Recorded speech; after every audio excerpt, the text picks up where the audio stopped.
Kitten Features, and you're listening to Show X Live with Ken in a student accommodation all the way in Scotland, and Wade in his white windowless van? Uh-oh, I better get out of here. Enjoy the show!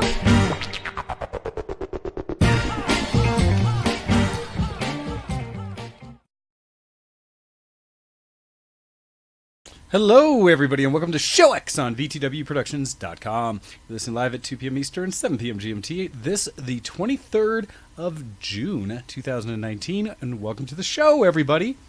How you doing today, sir? Yo, I'm very good. I'm very sorry to not be on video today, and I'll explain why in a moment, but regardless, I apologize for this. Yes, well, we have you here, and we can hear you, and that's what matters. So we're going to go ahead and kick things off today with a little bit of dysfunctional deviations. All right, so Ken, what have you been up to this week? And explain to us all the things that you're working with. Also, well, actually, before you get started there, I will make note that I am trying things out a little different today. It looks like all of the aggregate services out there that would normally allow us to stream to both Twitch and YouTube at the same time are having difficulties with YouTube.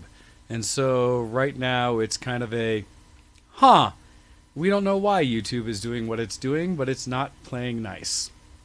So, and that means I tried a different one. Right now I'm actually trying the one that is advertised through Streamlabs, OBS, which is Mob Crush.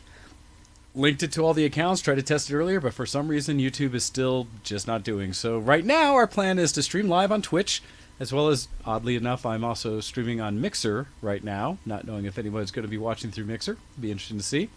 But with that, feel free to catch our archives on YouTube, but chat here and we will catch you. So anyhow, I was getting into that. Ken, how you been doing? What you been up to?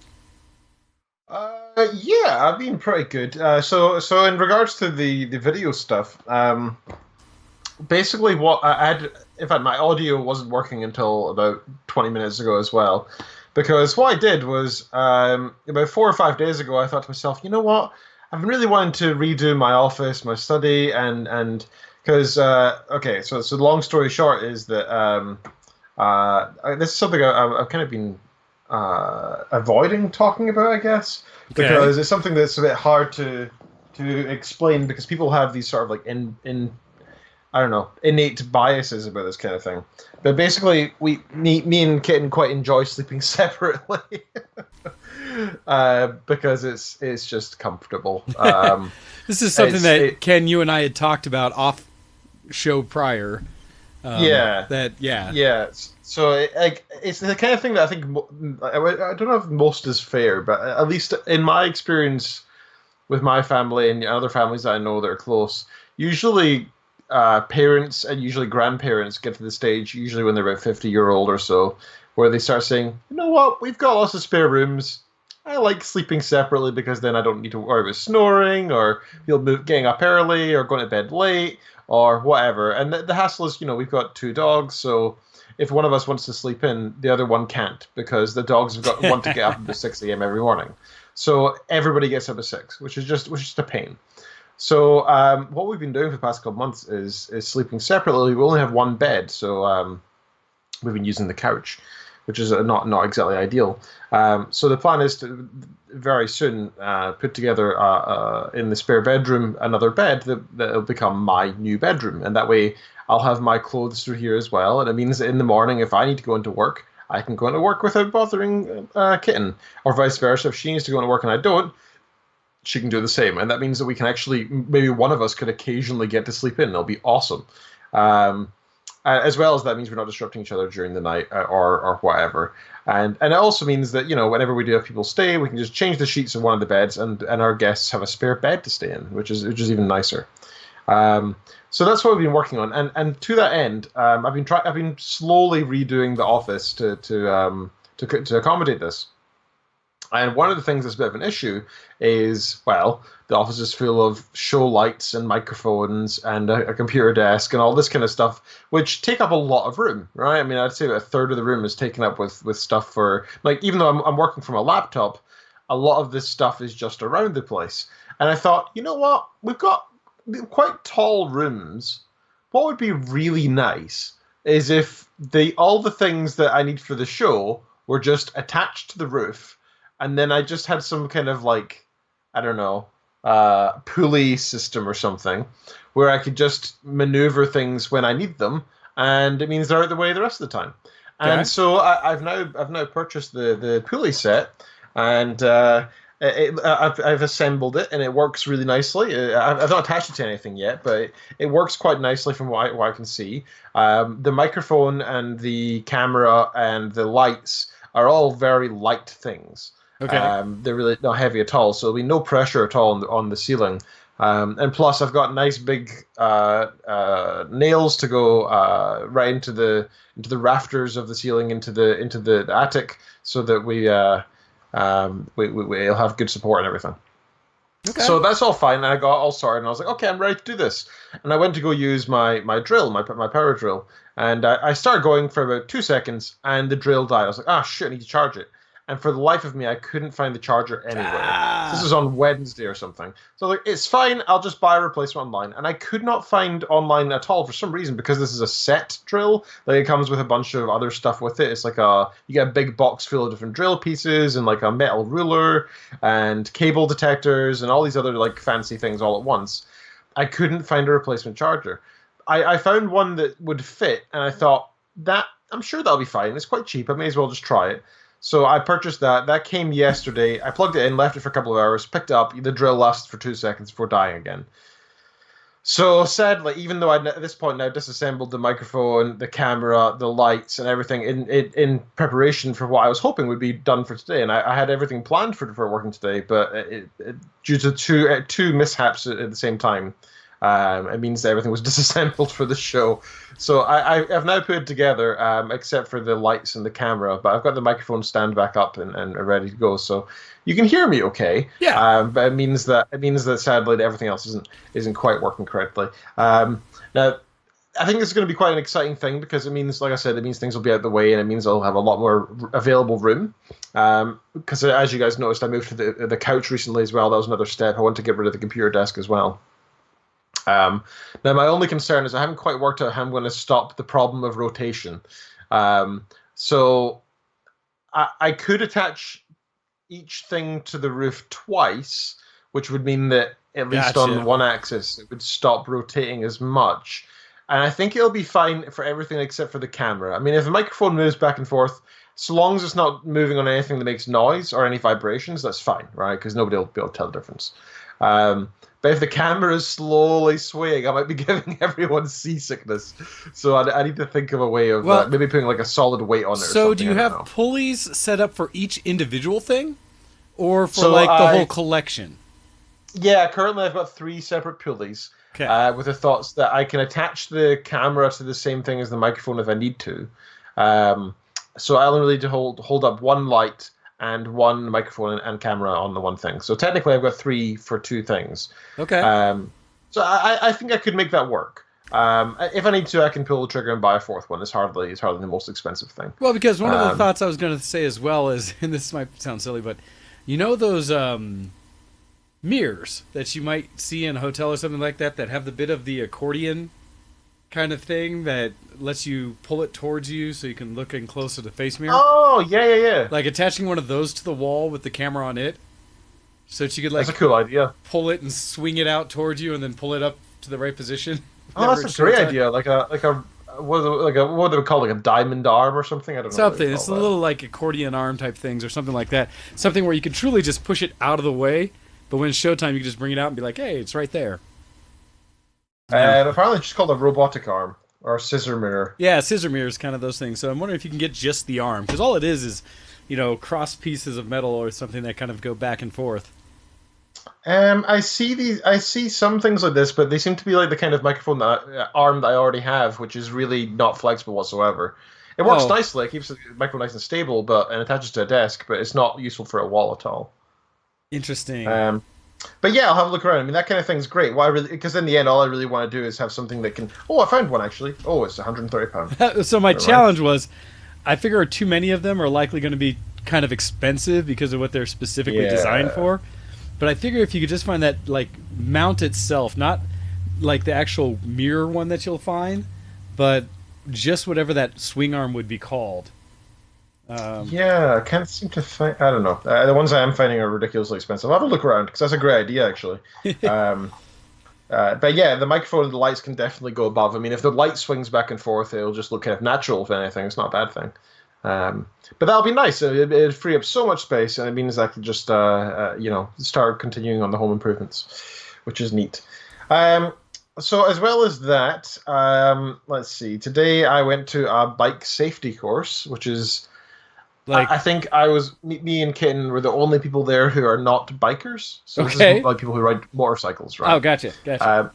And basically the purpose of this course is it's a new thing that started in the past 5 years, I think, across the UK, and it came over from Canada originally. But it's called Biker Down, and the purpose of it is it's a 3-hour course where bikers come along and learn some basic first aid, learn a bit more about visibility on the road, and learn some basic things about physics, about perception and sight. So when they're on the road, they can employ some science behind how we observe things on the road, into how they drive.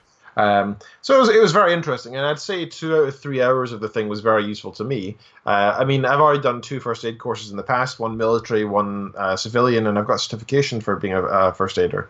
But this is was a very basic version of first aid. However, they were much more realistic than the civilian one that I did my certification with, because the civilian first aid was, a specialist in first aid came out and taught me. This time it was an ambulance technician who knew her stuff inside out. Well, someone who's a first responder literally shows up on site. Yeah, so the one that we did it was a civilian first aid course. They said things like, "Oh, and you should never do a tourniquet in case it damages the person." and in the military one, they said the opposite. They were like, if a dude's on the ground missing half his arm, throw on a tourniquet because you'll save his life. You don't know how long it'll take to get a surgeon out there, a field medic to help out. So do what you got to do to save the person's life. And that's kind of my viewpoint on it anyway. Even though the first aid course said don't do that. But yeah, this paramedic lady was saying, you apply a tourniquet, and that was kind of satisfying to hear, because when I did the military first aid, they said, this is not applicable to civilian life. Do not use what you learn here today in civilian life because it's not applicable. But it's nice to see that some parts are in emergency situations, and when they're relevant and when they're not. Yeah, it's like everything you learn in the military is going to be that step beyond what most civilians would ever need to know. But that's the key. If it ever S hits the fan and it's that bad, then all of that military training is applicable. Absolutely. And it was really interesting to hear the biker side of things. So we got taught how to remove a bike helmet from somebody who's got a spinal injury and that kind of thing. And I know I do the first aid for somebody who has a spinal injury anyway, but I got to say I would have no idea what to have done with a biker with a helmet on beforehand. And basically the rule is, if they've got a helmet on, try to leave it on if you can. If they're struggling to breathe, then remove it. But obviously you don't want to do it because you might damage their spine. But breathing is more important than a spinal injury. So, even if you screw up their spine, it doesn't matter if you can save their life now. If you cripple them, that's better than letting them die. So, there's lots of hard hitting videos that we had. There's videos of, in fact, one of them was literally from. Live Leak? What's it called? Live Leak? Are those the kind of videos you get off traffic cams and such, or dash cams? Yeah. Basically, if you have a Live Leak logo on a video like that you see somewhere on the internet, like an obscure forum, it usually implies, there is no censoring on this. This is not a YouTube video. Gotcha. You might see that, right? And that's exactly what happened. There's one really famous motorbike video that this mother in England released. Her 35-year-old son was driving down this road, and on the left-hand side drive in the UK, on his left-hand side was a junction, but he was trying to drive past it, and he's going about 60 miles per hour. No. So he's doing the speed limit, and just as he's just passing the junction, a car pulls out in front of him. All you hear is him screaming as he knows he's about to hit it. He just shouts for his life, and he's instantly dead as soon as he hits it. and the mother released this helmet cam video onto YouTube, and they got released as an advert. And because she was like, "Look, I lost my son to this. He did absolutely nothing wrong in this situation. He still died." And that's the problem with people on the road. And you gotta keep an eye out for bikes. Look twice. Don't look once, indicate, and go. Look, indicate, look again as you turn out. Right? Like always look for a bike. It is one of the challenges, because when you're motoring, motorcycles unfortunately are a much smaller target. Something that's a lot harder to see, anyways. And I will say there's challenges I've run into where I have seen motorbikes go through traffic without a care, if that's the right way to say it, where they were exposing themselves to significantly more risk than they probably should have. Because I have been driving along and seen bikes just kind of flow through the traffic thinking, all it takes is one person who suddenly decides they need to be in the next lane or something, and you're done. And I would argue then it's more the motorbike's fault. Oh yeah, but I'm not saying that. No, I know. But along with that, one of the more interesting things that I've seen as a way to help people be more alert, and it's a meme that I've seen on social media, specifically to motorbikes, is teaching kids as you're traveling to make the game of counting as many motorbikes as they see. That was one of the things they said today, actually. Yeah, exactly. Oh, neat. Because when I saw it as the meme, I was thinking, oh man, that reminds me when I used to take road trips or something like that with the family. We had things like that. We did. We in fact had a game that was, I wish I could find in a way, I don't know if my parents still have it, called the Travel Game, that was a set of like little blocks that had pictures on them that you were numbered 1 through 5 with a X on the 6th side. And as you went on a road trip, you would try to see those things in the world, call them out, and then rotate it to the next number and try to fill out this whole game board of things. But it was, and I remember as kids that took so much of our attention that we would really focus on what was not in the car. And especially in today's day and era where so many people default to giving their kids media or some kind of device to pass the time and keep them entertained, so they're not even looking out the window. I could see that trick as being something to continue to push that might be helpful. Absolutely. And I think it is good to have something interactive for kids to work on, even as a video game, right? I don't mind so much being a device, so long as you don't have a kid on a bloody device all day. That's a terrible parenting. But once in a while, especially on a road trip, give them a Game Boy. Let them chill out, do something challenging, and it'll keep their mind active. It's interesting because I still go down to almost like books and stuff like that, analog type solutions. Because it's funny how often I say, okay, Wayne's mini rant of parenting, even though I have no kids, is that, well, I say this because when we grew up, I had no technology. Yet somehow I survived, all of those childhood hours not being forcibly entertained or play dated or things like that by my parents. I could find the time and energy in my own room with a single set of toys, a couple of G.I. Joes or Hot Wheels cars or something like that, and somehow entertain myself for hours. Oh, dude, I was the same. Yeah, right? I had a giant tin, like you think of those like barrels you see hobos hovering around with they're like on fire, right? Yes. I had one 50 gallon drums filled with Lego, and I would just make like crazy stuff. Yeah, you'd spend so much time doing. Well, in a similar sense, in road trips, I remember my parents would we had books, or because there was back when we took road trips, there was no such thing as electronic media for kids. Because even we took them before I even was able to buy my first Game Boy. But I remember we did a lot of things of just having to entertain yourselves. Granted, a lot of that was probably fight with your sibling. But there was a lot of looking out the windows at things, trying to call things out, whatever they may be, the license plate game, stuff like that. Hey, I know that's a complete aside from what we're discussing. But I do think when you're talking about the motorbike thing, that trick, and I'm happy to hear it in the class as well, seems to me like it would make sense is you make it a game, gamify the experience to allow kids or just people in general to be more aware of what's outside. It's kind of like the old slug bug game where you'd see a Volkswagen Beetle and it'd be an opportunity to like punch your friend. And stuff. Yeah, just do that with more bikes and then suddenly people would actually start doing it, right? You'd be more aware, and I think that's really the goal. Tom Mancat said my entertainment on road trips was getting car sick. Oh, Tom, I feel your pain only because I could get car sick when I'd read books. Like after too long of reading books, whoa, I'd look up and be like, whoop, that's not good. And I will forever in my mind have a memory of the one time my family took a train across country. We went from California out to Nebraska via train on the old Amtrak trains. And we had a sleeper car and this and that for the whole family because there's 6 of us.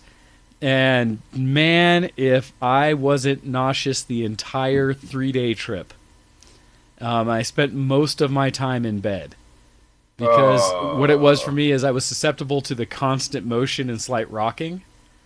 Just made me terribly sick.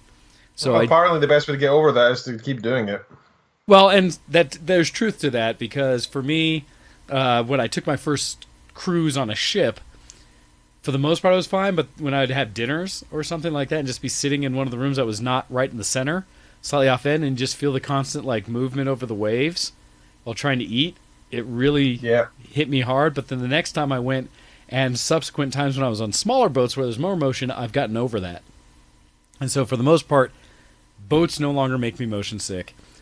I don't know about trains. It's been a long time, and I still think I'm susceptible when reading a little bit, but I think I'm better. But yes. I feel that pain. So, and you're right. Absolutely. Copy, I agree. Road trips for me often meant a lot of nap time. Like, as much, well, to me, I think that's still the case where if I'm not the one driving the car, I'll be quick to be like, out cold. And that runs into me. I can't sleep anywhere but a bed. I just can't do it. It's the most annoying thing, and I wish I could. And it's probably some kind of mental block, but for some reason I just can't sleep anywhere else. I've lost some of the skills I had built over time. I used to be able to sleep pretty much anywhere, anytime, especially because the military taught me. There were those moments where we were given opportunities where it's like, all right, you finished your studying in this classroom setting. And your people, like your test, whatever, and your next thing isn't for another 7 minutes. You can put your head down and sleep. Every opportunity when it was not being actively engaged, my body would shut down and catch as much sleep as it could, even to the point where I could sleep while marching. Have you ever seen that one meme that was shared around where somebody was like, hey, like it was somebody talking into like a magazine writer or something who used to be in the military, and they were saying, hey, I've always wanted to learn how to sleep sleep anywhere like they do in the military. How do you do that? And the guy said, oh, you can do that in like 3 easy tricks. All you need to do is get up at 5 a.m. Then you need to just march around and exercise and do PT for 3 hours. Have a quick meal, then do PT and exercise for another 5 hours, and then and it's like as soon as after 3 days of this, you'll be able to sleep anywhere. There is truth to that, though. It's funny, you run yourself that hard, and your body will shut down when it can. My challenge is that there's certain truth to that still. If I'm not actively engaged in something and I'm feeling like my body hasn't had enough rest, I can shut down in many places. I'm very jealous. It's not necessarily good restful sleep, but it's one of those things, if I'm just sitting there, it's even to the point of like if I was at a party or hanging out with people and for whatever reason I got into a lull, sitting there and I'm a little tired, head down on couch, out. Doesn't matter how noisy it is, stuff like that. Now, the disadvantage of that is when I actually then have time to go to bed, like a normal adult, it means I'm not as ready to pass out. So it's more like most people have that issue where they can't sleep in I can do emergency crash sleep, but I can't seem to do, hey, I'm going to go to bed at an appropriate time like an adult and wake up at normal hours. Nope. Just like my body will do the thing that no matter when I go to bed, I wake up between 5 and 7 o'clock in the morning every day. So even when I go to bed at 3 in the morning, I'll be up no later than 7. Be like, well, I'm awake now. Today's going to suck. Yeah. But anyway, that was quite a tangent. We don't do that. So, the bike stuff was really good. I think because here in the UK, unlike many places in Europe, there is no mandatory first aid training for passing a driver's test or anything. So many people who were there had no idea about any of this before, and I think it's mad. If you're in such a country or a state that does not require first aid training, pay the money, put the expense in, or get your workplace to fund you if you can. But at some point, make it a goal in the next 6 months. Set it in your diary. Put aside the money. Start saving now if you need to. Whatever you need to do. but go to a first aid course, because it is literally one of the most important things and one of the most necessary things you should do as a responsible adult, because you never know when one of your loved ones or one of your pets is going to be in dire need. And as they said in the course, in fact, this is what both the ambulance, it was in a fire station we were taught this, right? And they had representatives from all the different, as they call them, the blue light squad. So that included the police, the fire service, and the ambulance. And they all said the chances of somebody surviving in a emergency situation like that has nothing to do with emergency services, because it takes them 10, 15, 20, sometimes longer to get there. What it really depends on is the people nearby doing the right things in the first few minutes, because every minute, the chances of survival, if they're still alive, decrease on average by 10%. Every minute. So if you wait 10 minutes when the emergency services get there, the chances are very, very low. So, go to that first aid course. Go learn how to do the most basic stuff. You don't even need to get full certification, even if it's just a local free one. Even if it's just looking on YouTube. Go spend 5 minutes. Go spend 10 minutes. Ask your friends to sit down and practice putting a tourniquet on them. Because, and that's a good point. Buy a first aid kit, by the way. Buy a first aid kit, put one in your car, and have another one for your house as well. Because you never want to be in a situation where you're without it. If you are without it, if you need to do a tourniquet, get a belt. Wear a belt. Use your belt. Now, and that's all you need. But seriously, do a first aid course if you haven't already. It is so freaking important. So I do have a question in general, because I'm not sure. But did they tell you any training or any thoughts about when not to interact with the person? Like when not to move them, when it's more dangerous to do something than it is to just monitor and make sure they're awake and alive? All right, so here's what you do. Here's a rundown, right? So this is specifically to do with bikes, and I'm happy to answer the same question for other emergency in situations as well, because like I said, I've done multiple first aid courses. So if it's with a bike, what you do is you say you're a friend of somebody, or maybe you hit the guy that was on the bike, or they hit you or whatever, or you just turned a corner and there's somebody there. First of all, you gotta park somewhere safe, right? It's a dumb thing, but don't just park in the middle of the road. Don't cause a further accident. It's the worst thing you can do in that situation. Fair. Park somewhere safe. If you have a friend with you, ideally, the first thing you want to do is stop the other traffic, right? Make somebody else do that if you can. That's their first priority. Stop the traffic, or if they can, start controlling the traffic and send them in a different direction, or send them around safely, or whatever. That's what you got to do. All right, once you've parked and you get out, and you first of all assess the situation. Look around and see, make sure it's safe to you. You are number one. If you go down, then there's two people to get for the emergency service to look after, not one. Yeah. So look after number one at all times. All right, so assuming the situation's safe, there's no fire, you've checked the bike, there's not fuel leaking out, there's not a potential hazard there, etc. Speaking of, if you see that there's currently a fire or whatever, don't care about the guy's spine or the girl's spine. Grab them, pull them out of there if you can. I was going to say, if there's immediate threat of something worse, it does not matter. You pull them out of there. If you paralyze them for life, they'll thank you in 10 years for letting them live, right? Hopefully. That's the number one thing. Save their life before anything else. However, don't endanger your own life, because that's useless. It doesn't achieve anything.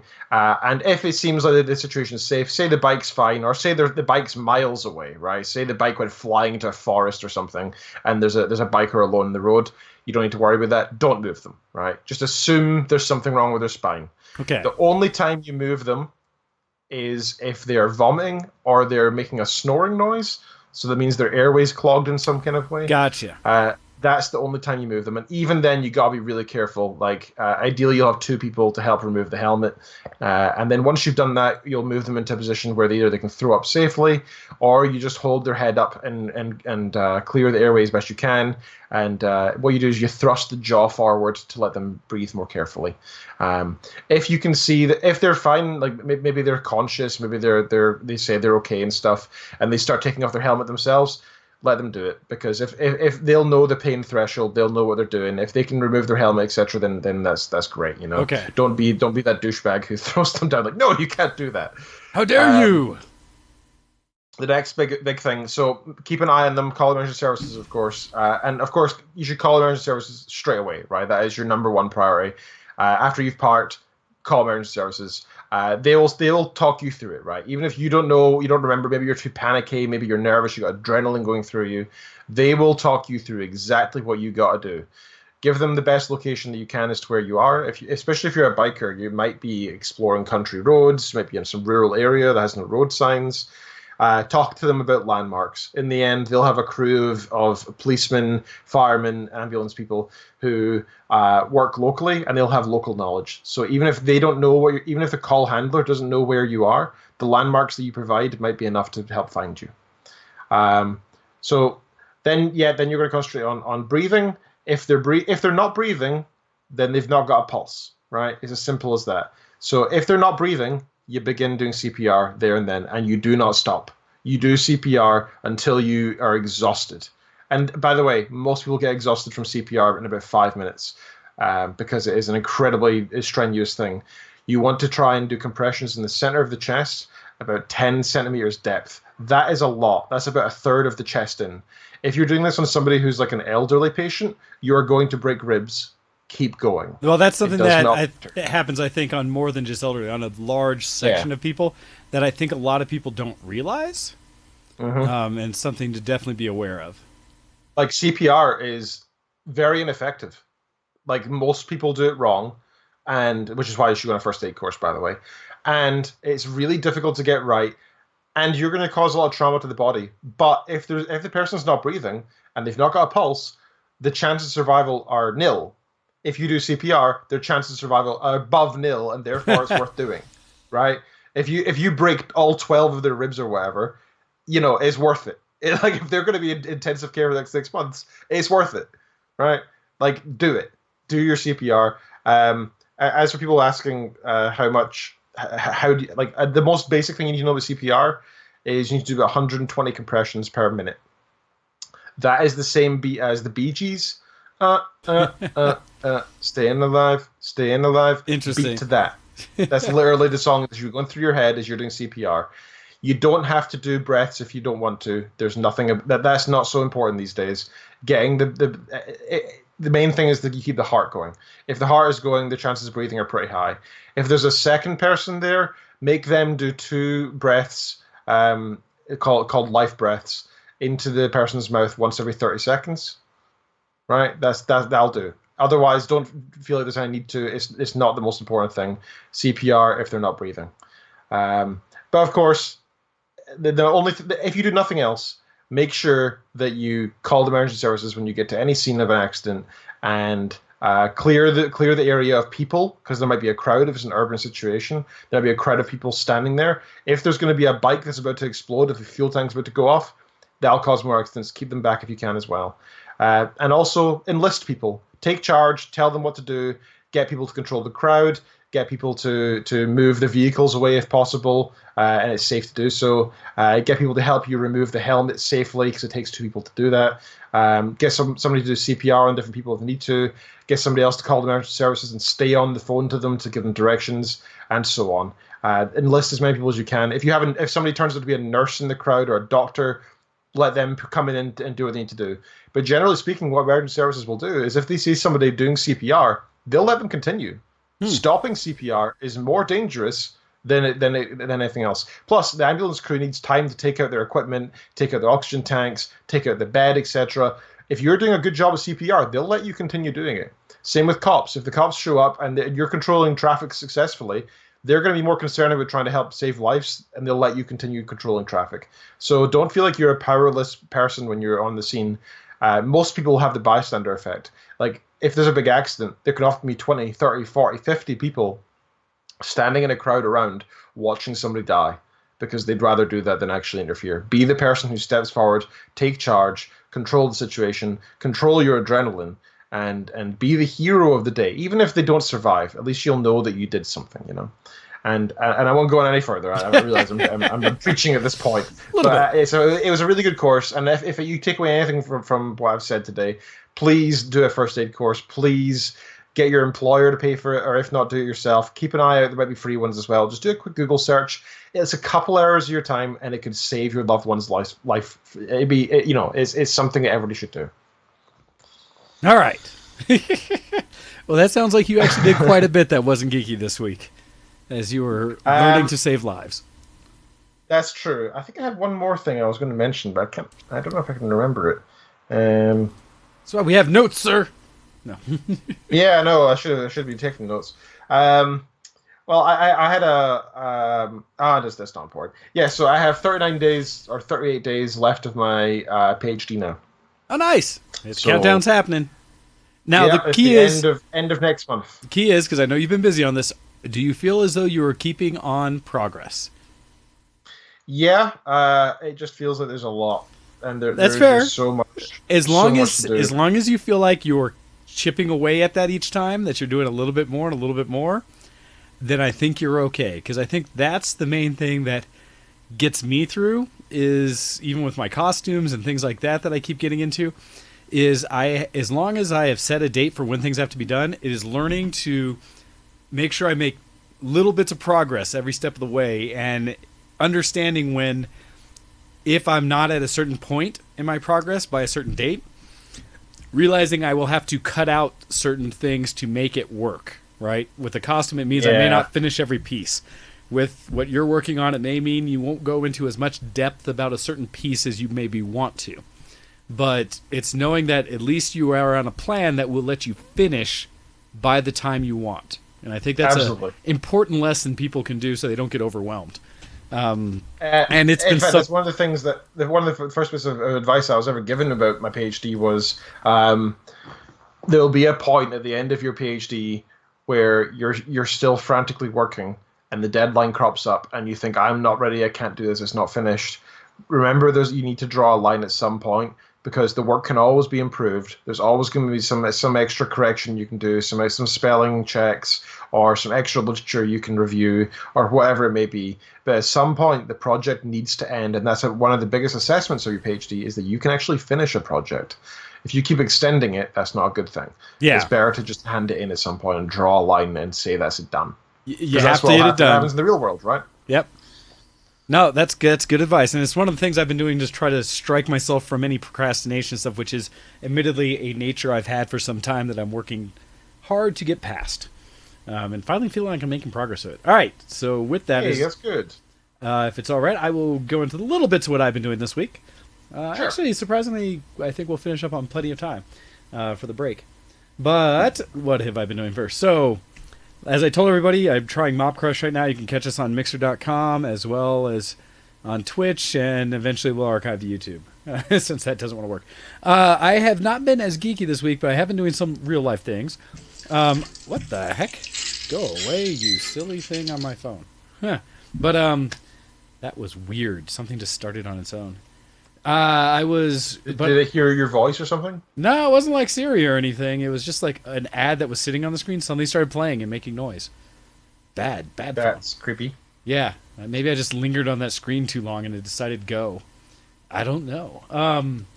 But I actually worked on some things around the house. I was supposed to go to the Renaissance Festival on yesterday, but it was rainy enough, and it has been dang rainy here in Colorado this year, and I think a lot of places. But so our group essentially said, no, we're not going to do it. Ren Fair's off. We don't want to trek through the mud. I was all set. I had my boots ready. I had my coat I was going to put on from LARPing and such. I was like, nah, let's go. I don't care, rain. And it sucks because later saw photos from people who did go, and for a good portion of the day it was sunny and nice. But then the thunderstorms came in and crushed it later. I think we could have gone. Oh, well. That left me with a whole day on Saturday that was unscheduled, which is rare for me. That's why. I was wondering why you had a whole day free. Yeah, well, I had planned something, and then it got canceled. So now I was like, well, I got to do stuff. And so I took my time throughout the day, and essentially I started working on cars.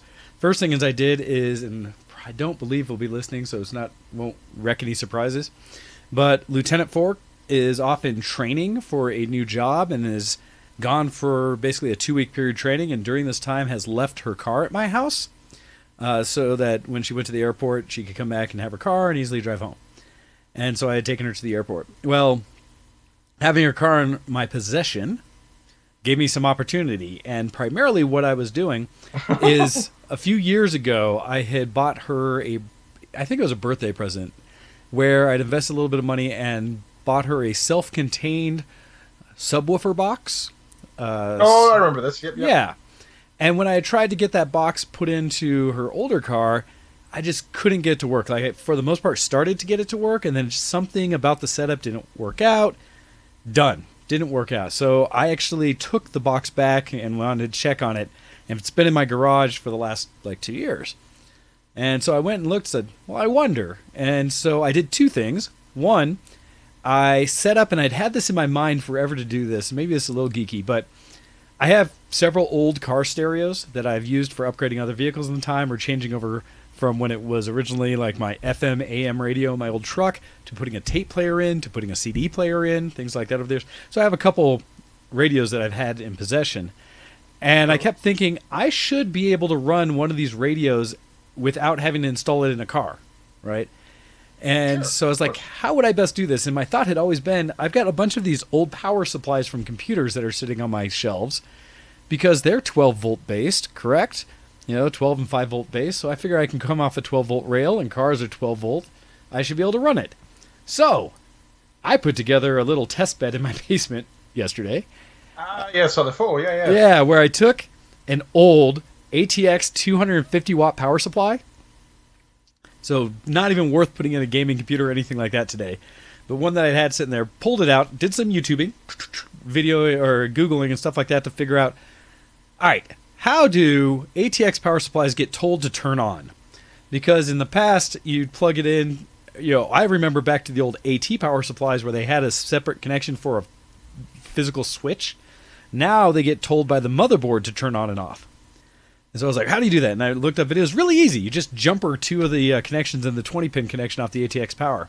I forget which color it is, like the green wire maybe. You double check it before you do it, and any one of the negatives.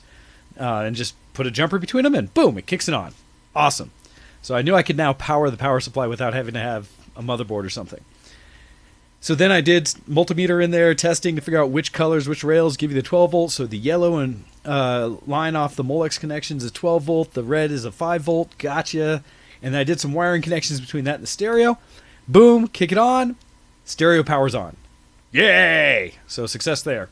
Then grabbed one of the speakers I had sitting around and plugged it in just to make sure. Yep, tested, CD in there. Audio is working. Very proud of myself. Then I was like, how am I going to test this sub box? Because I don't believe the 250 watt power supply is going to create or have enough depth to the power it's creating to run this amplifier, 300 watt amplifier that's running inside the self-contained box. So I thought, let's not do that. So I went into the garage and I found, my old Miata battery, 12 volt car battery that I'd pulled out of the Miata and replaced with a newer one because it has trouble holding charge, but it'll charge up to 12 volts. Got it together, put a little trickle charger on it just to make sure it's up to par. Used it to power the subwoofer. Was able to bridge over the right connection for the turn on your amp wire over to the sub from the radio. Did all the wiring for it, and sure enough, got it all to kick on, and the subwoofer was working. So fantastic. Big success, and it's something that had been in my head for quite some time of how would I do this? Could I do it? Apparently I can. That's quite a good problem-solving challenge, yeah. Well, it was nice because it was a confirmation of an idea that has been banging around in my head for, honestly, years. And I just had never really had the reason to do it. Because I could do essentially the same kind of thing off the power supply and just set up the stereo and I've seen people do this before, take a car head unit and in their garage or something like that where they would play tunes, set up a car stereo in their garage as their stereo. And so same kind of thing, you just get a 12 volt power supply. Yeah, it makes sense. And so I've seen that done. So I knew it could. I just hadn't done it. So finally did that. That was awesome. Now that I confirmed that, I pulled in Fork's car and started banging through it to say, all right, how do I put the subwoofer in? And eventually, and I'm very proud of myself, I had to go get a wiring kit from big box store to have the right gauge wires for power, for the amp signal and everything, and long enough wires. I could have probably done it with stuff I had around the house, but I was like, screw it, just do it. And I had to bake some new... That's like a... I don't know if you meant that, but that was poetic. Screw it, just do it. Well, it goes along with my cosplay name, Predictably Ham, stuff like that, where there's a lot of times I just kind of say, let's just go for it, and we'll figure out along the way. And so this is one of those cases where I just said, whatever, I'm going to give it the good old college try. I'm going to take the effort and see what happens, and I'll learn along the way. So I did so. and was able to run the wires, and I was really happy with myself. I had to look up specifically, and there's like no information about the new Toyota radios because she has a Toyota Corolla. And on the newer head units, no information about the wiring harness and how it all works. I finally found one video of a guy who was doing it himself and modifying his car and added a subwoofer without changing out the head unit. It's like, thank you. And found the one thing that showed, like, this wire here is the one that you want to send to the amplifier to say turn on as a signal. Other than that, the other thing you have to do then is, and thankfully the advantage of this kind of amp, it's a Rockford Fosgate all-in-one system. The advantage of it is it has built into it, I forget what it's called, but it's a high-low converter that allows you to take signal input for the radio from either a dedicated RCA out from a head unit, which unfortunately a stock radio doesn't have, or you can bridge into the speaker left-right connections of the speakers themselves and send it just the regular high-low stereo signal, and it, through the high pass, will convert it to the signal it needs to be able to pull out the subwoofer channel or the audio from that. And so kind of, and otherwise you have to do like a line converter if you do it through a separate standalone unit. This one had it built in. Challenge was to do that. Thankfully, I've also gotten better with my soldering skills. Although, man, it took me a while, is the way her speakers were set up, there's no good way to get to the actual connectors. So I ended up going from the base of the... They're not quite 6x9s. I want to say they're the little 5x7. No, not even that. Something like 5x7 oblong speakers in the back dash. But you could see them from the trunk, and I couldn't get to, like, there was no place to put nice clips on. So I ended up taking the wires and priming them and then soldering them directly to the positive and negative terminals on the speaker itself, which carried the signal in. I used the my multimeter to double check that when the stereo was on that there was getting signal where I could see it. Took some effort because soldering upside down. Thankfully no solder in the eyes, so that was good. But got them connected and ran the wires through, got it all put together, and I will say big success. That all worked, and like other challenges, these newer cars have less things that they punch through the firewall from the engine compartment to the passenger compartment. Used to be older cars that had lots of areas that they'd push wiring through or steering column, things like that. So there's a lot of areas you could move new wires through the firewall. There were almost none in this Toyota, in this 2019 Toyota. I was just like, I don't know where I am. I'm going to have to drill a hole. Finally, the one connection I found, although it was kind of tucked back away, was the hood latch connector, the thing that goes into the passenger compartment that you pull to open up the hood. It had a rubber grommet going through, but it was tucked back in a corner, and I was able to get the power wire through there through some manipulation. And then afterwards, I was able to tuck all the wiring in so that in the passenger compartment, you don't see a thing. It looks professional as heck. I'm so proud of myself of how I actually did the install. So I spent a good portion of the day doing that. Not for me, but so I could finally fork this gift that's been sitting in my garage for so long. And I got it working. And then I drove around and I tuned it a little bit, got the built-in crossover to the right amount, so for the kind of music we listen to, would kick on the speaker when needed. I actually had to turn it down quite a bit for the amount of bass it puts out so it sounds clean versus just bassy. And I'm really happy with the install and cannot wait for her to come back this coming Saturday to let her experience it. Sounds like a very successful week, sir. Well done. So did that. The other little car thing I did is I finally switched over my Miata's tires from the winter tires to summer, since I'm driving it a little more as I can right now. Although, man, I need to get a new top on that car because it drips and we've had rain left and right. But got that over so I can go play around and drive, which is nice. What else? And yes, copy that actually did go through my head as I was saying those words. Colorado's had so much rain lately that we are actually, our reservoirs for water are all full, which is nice, and we're the first time we're not in a drought in like a decade. And so hopefully this, since coming up here is going to be 4th of July and fireworks and such, we may not have any restrictions. That would be nice. But with that also, I've had to make sure my sump pump is working in my basement because a lot more water. I've been able to keep my sprinklers off for the last month and a half, which I've never done. My lawn looks better than it ever has. Like life things, general, good, nice little things. All right, aside from all that, the last thing I did yesterday is I went out and finally, thankfully I did it just this week because I'm afraid that enough new movies have come out, it would have dropped out. I went and saw John Wick 3. And oh, nice. I've only seen the first one, but I thoroughly enjoyed it, and it's something that me and Kitten want to put some time aside to watch. Please do. Please do. I am a fan, and it's funny because aside from what's going on interwebs, where Keanu Reeves is currently the internet darling across the world. Love him right now. Well, I mean, he's always been chill and cool, right? But it just seems like he's in just the right number of things right at this moment. Yeah. That some people are finally aware of this. I've known these things for years. Yeah, you're right, though. People have always loved him mainly because of how he is. He's just a sweet guy, right? He's very humble. There's been loads of people who've come forward and said, yeah, I was once broken down the side road, then Keanu Reeves stopped and gave me a jack or whatever, right? Yeah. Or somebody else is like, I couldn't afford my restaurant bill, but Keanu Reeves came over and paid it. Yeah. Or it turns out that he was secretly giving, I think it was something like 75% of his paychecks from different films to children's hospitals secretly. Yeah, based on because his sister that was sick and such that motivated him. But yeah, all of those things that he's just a stand-up guy across the board. And they even showed a newer thing where his training for John Wick 3, which we'd seen it with 2, but in 3 they show that as well as one of his co-stars in it at one point is Halle Berry. And it showed them at the range doing their really good training, and they are legit know how to shoot guns. Afterwards, they showed they were both cleaning up the range.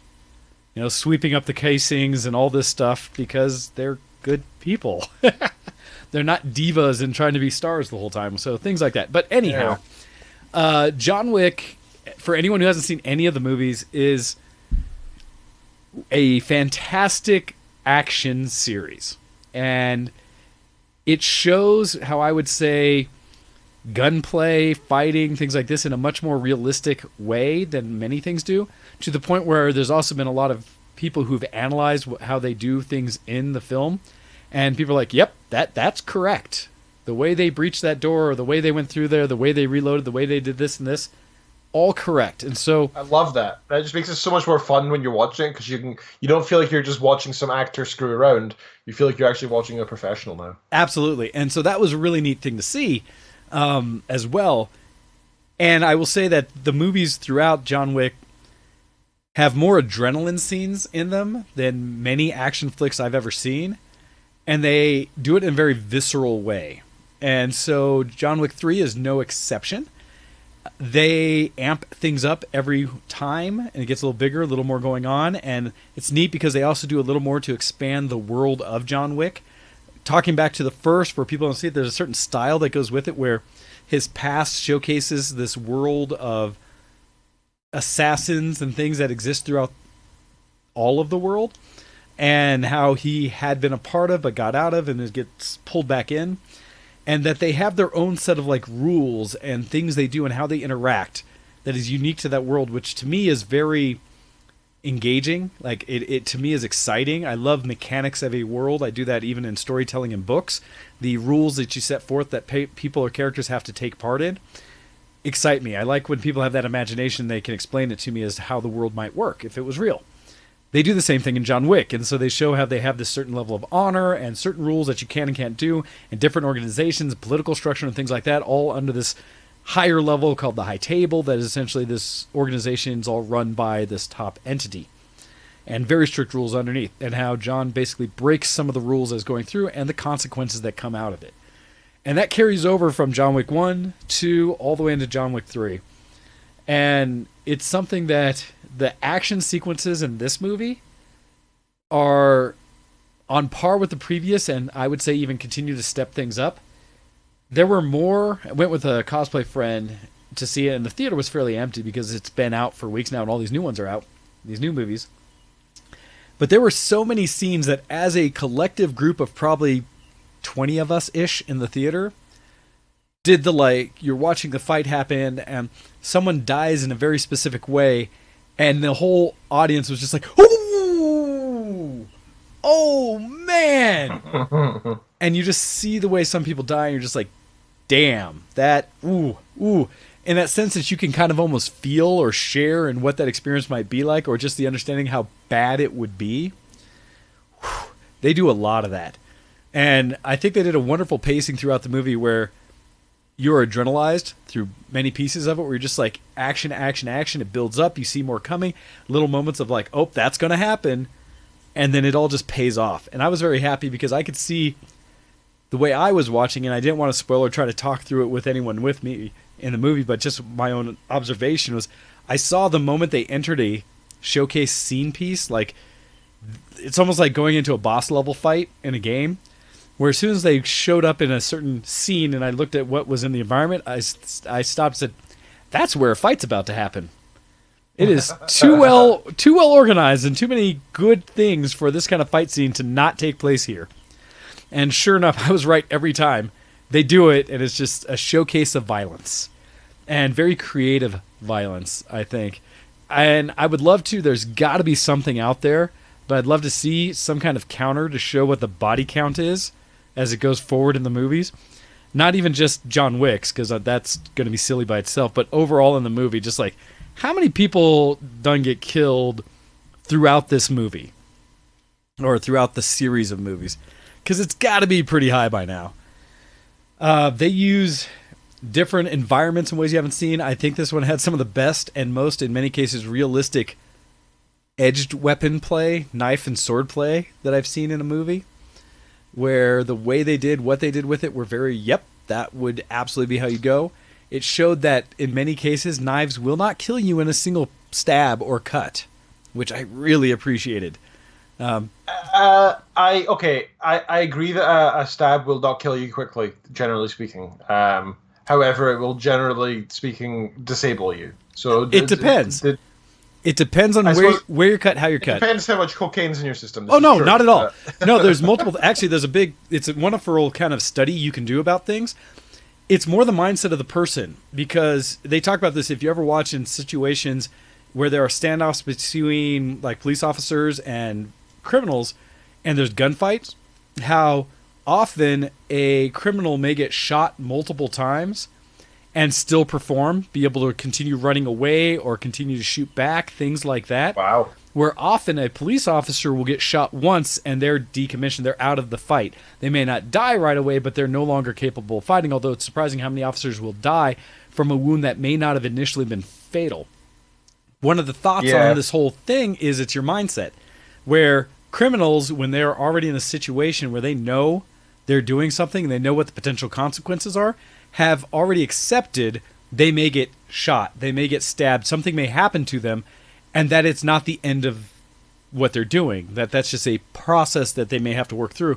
Where people who are like the police officers used to like, oh, we're in a command situation, have not prepared themselves for the eventuality that they may get shot and need to continue to do something. It also discusses like in wartime situations where a lot of people in combat may get shot multiple times and still perform, still be able to continue shooting back, that a single bullet won't take them out. It may make it harder for them, things like that, but they'll continue to do what they can until they bleed out or until they get shot in somewhere critical. So in the similar way, we talk about in a knife fight, the challenge is knives actually have a hard time getting something vital. You may get puncture wounds, you may get slashes, and they will hurt and they will cut and bleed. But we've talked about, like in my martial arts training, know if a knife fight occurs, you're going to get cut. Accept that, go past it. Your issue is dealing with the person wielding the knife less so than the knife. In that sense, you may take a pretty bad wound, but if you can focus on taking that person out, ending the fight, you have a higher chance of survival of taking them out, dealing with a gut cut or stab, and then getting medical attention, than if you focus on, I can't get cut, kind of thing. A mindset. But in doing so in John Wick 3, they showed several situations, in a very specific one, a scene where there's lots of knives happening, where people get stabbed with knives or even a thrown knife into a shoulder, a stomach, things like that. So far is not only just saying they're still alive and they may be groaning and in pain and go down for a moment, but getting back up, and in some cases, because the fight is such an adrenalized thing and so much is going on, pulling the knives out of themselves and then using it again as a weapon. And okay. Gosh, that makes sense. It does in a lot of ways. It's pretty dumb. I mean, it's pretty dumb to do that, because you should never pull a knife out of a wound. If you get stabbed, leave it there. Unless you're unless you're still fighting for your life. And that was kind of the thing. If you just get in a non-fight situation, get stabbed by a knife or something in a accident, the idea is, yes, you'd want to leave it in and try not to move so that it doesn't continue to do damage internally. in these situations, they showed that I am still fighting for my life. Therefore, better to take the wound and bleed and deal with the situation than it is to just let that end you. Like I said, this is a very unique situation. Not something I hope anybody finds themselves in, ever. Oh, doubtful, right? But at the same time, I think they did do a very good job of showing how more likely a knife fight would really carry out. Now, I say this all with at the same time telling everybody all of the fight scenes at the same time are a complete crock, because nobody, I don't care who you are, has the stamina to fight as long as he does in this movie, or in almost any of the fight scenes. Does not happen in real life. You get adrenalized for, 10 minutes, and good luck if you can do anything after that, let alone even 2 minutes in an actual fight. After that, it may feel similar to someone who ran a marathon. So that part, I say, shenanigans. But the actual sequences and stuff they did was awesome. So, yeah, that's something that I've always found absolutely amazing about old-time warriors and soldiers and so on. When you hear about these battles that would, last 12 hours or whatever, and, it's thousands of men in a line that are converging, just battling each other with swords and shields. You know how difficult it is to swing a sword once? Never mind doing it repeatedly for hours on end, bashing people with a shield. Somebody coming at you with full force is fully rested, and you're just trying to battle off their sword, their bashes with their sword against your shield. It's just insane. These people must be so freaking fit to be able to survive for minutes, never mind for hours. Well, right? But that's another piece of it, right? In reality, with a lot of those fights, it's not a constant, I'm swinging the sword for hours. No. It's, I go into that initial melee, fight solid for 10 to 15 minutes of hard fighting, and then it kind of breaks down into swings of momentum.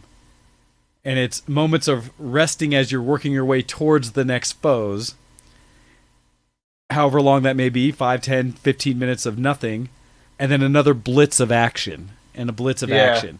That's really where all combat happens. And those really long ones, there's actually surprising amounts of downtime. Where it's like the group's positioning that's before the conflict. That's why the military is so based on that, even in basic training. It's, here's some hardcore exercise where you're going to be absolutely exhausted by the end of it after half an hour. Then you have downtime for 3 hours. Then you got to go again within a second. Like your lieutenant will walk in through the corridor and suddenly say, "Be outside in 10 seconds," right? And you got to get dressed, shave, polish your rifle, etc., and be there. You need to be ready, and it's preparation for that real world combat. And it's even to this day that's still relevant. Combat is generally speaking, either it's a quick thing in terms of when the actual bullets start flying. Yes, and it also ends quickly there. But then you got to sit and wait because you never know if there's going to be somebody else going around the corner and you can't pull out. So you need to be ready constantly. There's mad. A level of awareness and activity that you maintain. And that by itself is draining.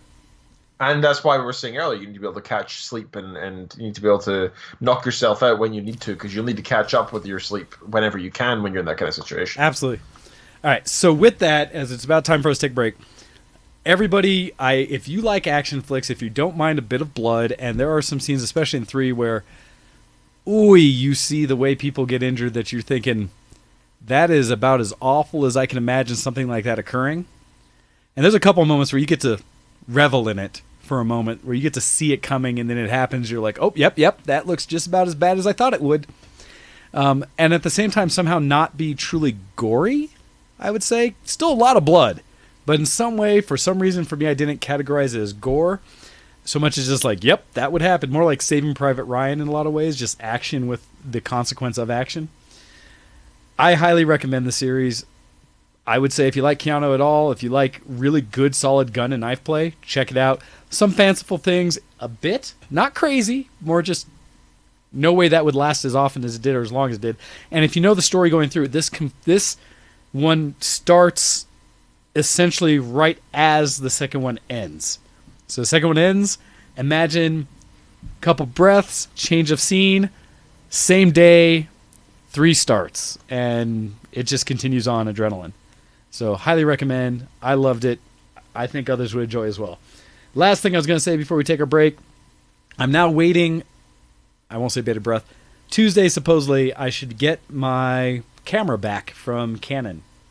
Oh, okay. I finally. How much is that going to cost you? I'm very curious. It was more than I would like, and makes me wonder. The do-it-yourselfer in me is struggling.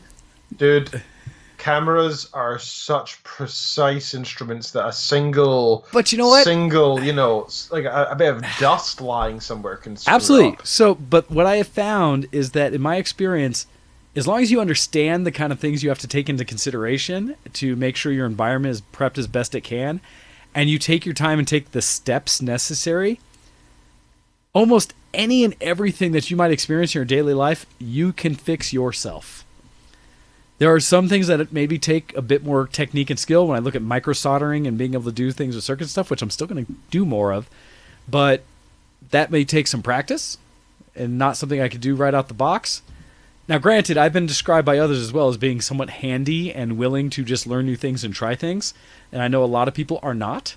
I've rebuilt an engine in my garage. I've resoldered electronics together. I've built and replaced tons of things on my 3D printers. I've done a lot of little just project type things myself to some basic levels of masonry, of welding, of carpentry, of you name it. I have a willingness to kind of do almost anything. So understanding that, my nature, the challenge and what made me struggle with this is I had a pretty good idea what might be the issue. My challenge was that I was getting an E01 error on my camera body saying anytime I connected a lens to it, it could not speak to the lens. Tried to go through several troubleshooting things of cleaning the contacts, changing lenses, all that, still same issue. Was able to turn it off completely and go back and I was able to not fully connect the lens or do it something like that and be able to then allow it to take photos still. It would take photos without a lens on it. And with that, it would then go. So I knew when I looked it up that the most likely thing is replacing that connector. And there's various prices on it. So when I sent it to Canon, they give you a fee for like them diagnosing, figuring out. I could think back where it said, yeah, I didn't get the details, but it said the part that they had to replace was going to cost me $16. The time to fix, thus their effort, $250-ish. Yeah, that's about what they deserve to be paid, to be fair. Well, it just makes me wonder the actual time involved with pulling it out. Because I did look up some tutorials, and yes, to change that piece, surprisingly, you have to take apart most of the body. So it likely would have taken me hours, if not days, to do.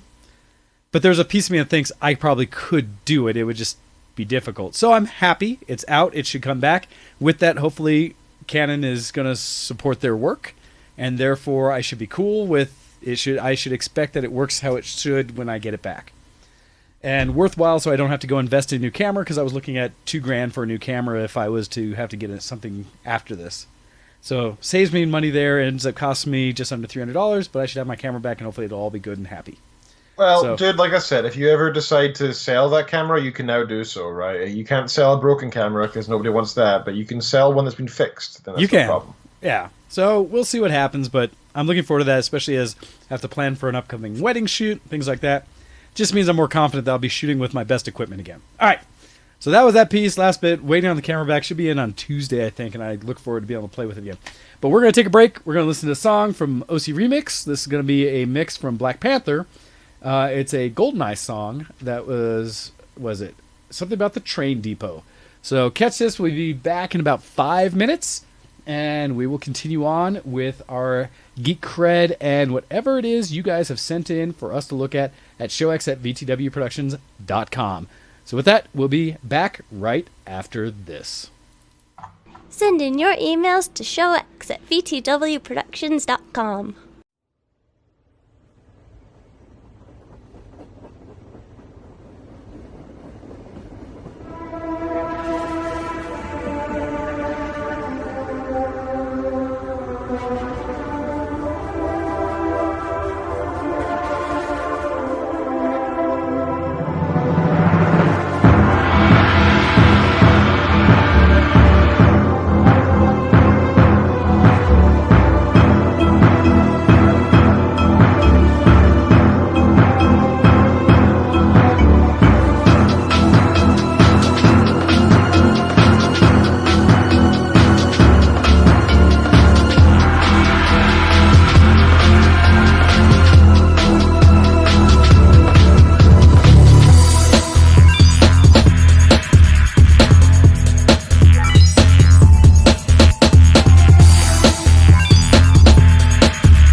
listening to Show X on btwproductions.com.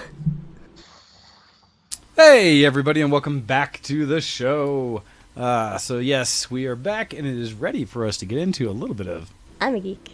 Are you a geek? Geek cred, level up! And to start out today's Geek Cred, we want to go to an email that's subject is called Schmuck Balats, if that is correct. We'll see if I get through this as we do. It says, Dear Show X, health cred level up, kind of. In accordance to the, quote, let's not get diabetes by I'm 35 plan, I started to cycle to work. This reminded me of such things that rain is a thing, wind is a thing, and it always blows against you. And bugs love flying at eye level. But I already lost a few pounds, so I have that going for me, which is nice. I remembered Ken talking about Gloryhammer a while back. I think he forgot to mention the most important thing about Gloryhammer. It's a parody of Power Metal. Twilight Force turns Power Metal to 11. Gloryhammer turns it to 111, 111th. And it says that the first album starts with a mere invasion of undead unicorns, goes through a proper hero's journey storyline, and culminates in a song called The Epic Rage of Furious Thunder. Awesome name for a band, by the way. This with horribly mangled English, adhering to rule number 1 and number 4 of Power Metal religiously. And so these guys just got their third... they also perform on stage in costume. Ooh, almost missed a line. The second album has a cyborg barbarian actor who is also the King of California. I wonder who that could be. So these guys just got their third album release, in which Angus McFife gets transported to a mirror universe where the evil wizard, oh man, really? Zargothrax, I actually think that's his full name, was victorious. His friends are the bad guys, and the galaxy is in dire need of saving. Sadly, legends from beyond the galactic terror vortex, also great name for a band, didn't blow my mind as much as the first two. But if you'd like that epicosity of metal turned to absolute ludicrous degree, go ahead and give it a try. In more somber notes, TB had a documentary released about him on YouTube by the name of My Name is Total Biscuit. Give it a watch if you haven't already. That coming to us from Serathis, longtime listener. P.S. Rule number 1 of Power Metal, you have one goal. Be epic. Rule number 4. In a Power Metal world, everything steel is good and everything good must be compared to steel. I swear they use the word steel as a noun, verb, adjective, or just a comma. It may have shown up more times in their albums than in my metalworking textbooks. So that news coming from Serathis. And yes, I did see that TV documentary. I forget who initially shared it with me.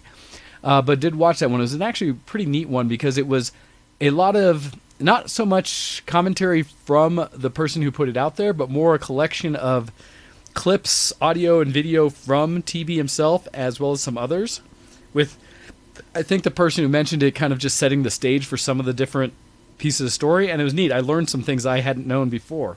So it's actually a very good that's the way it should be, right? I mean, a documentary like that should be kind of a... And the best kind of documentary is one that presents facts rather than gives dialogue to the facts.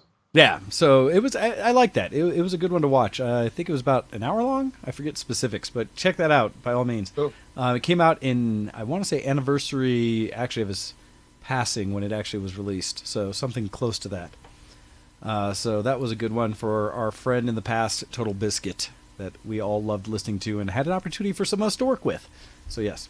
All right. Yeah. Thank you, Serathis, for that bit of geekish cred and discussion more about Power Metal. And all that is good with that. All right, so, Ken, do you have anything to share with us a little more geeky this week?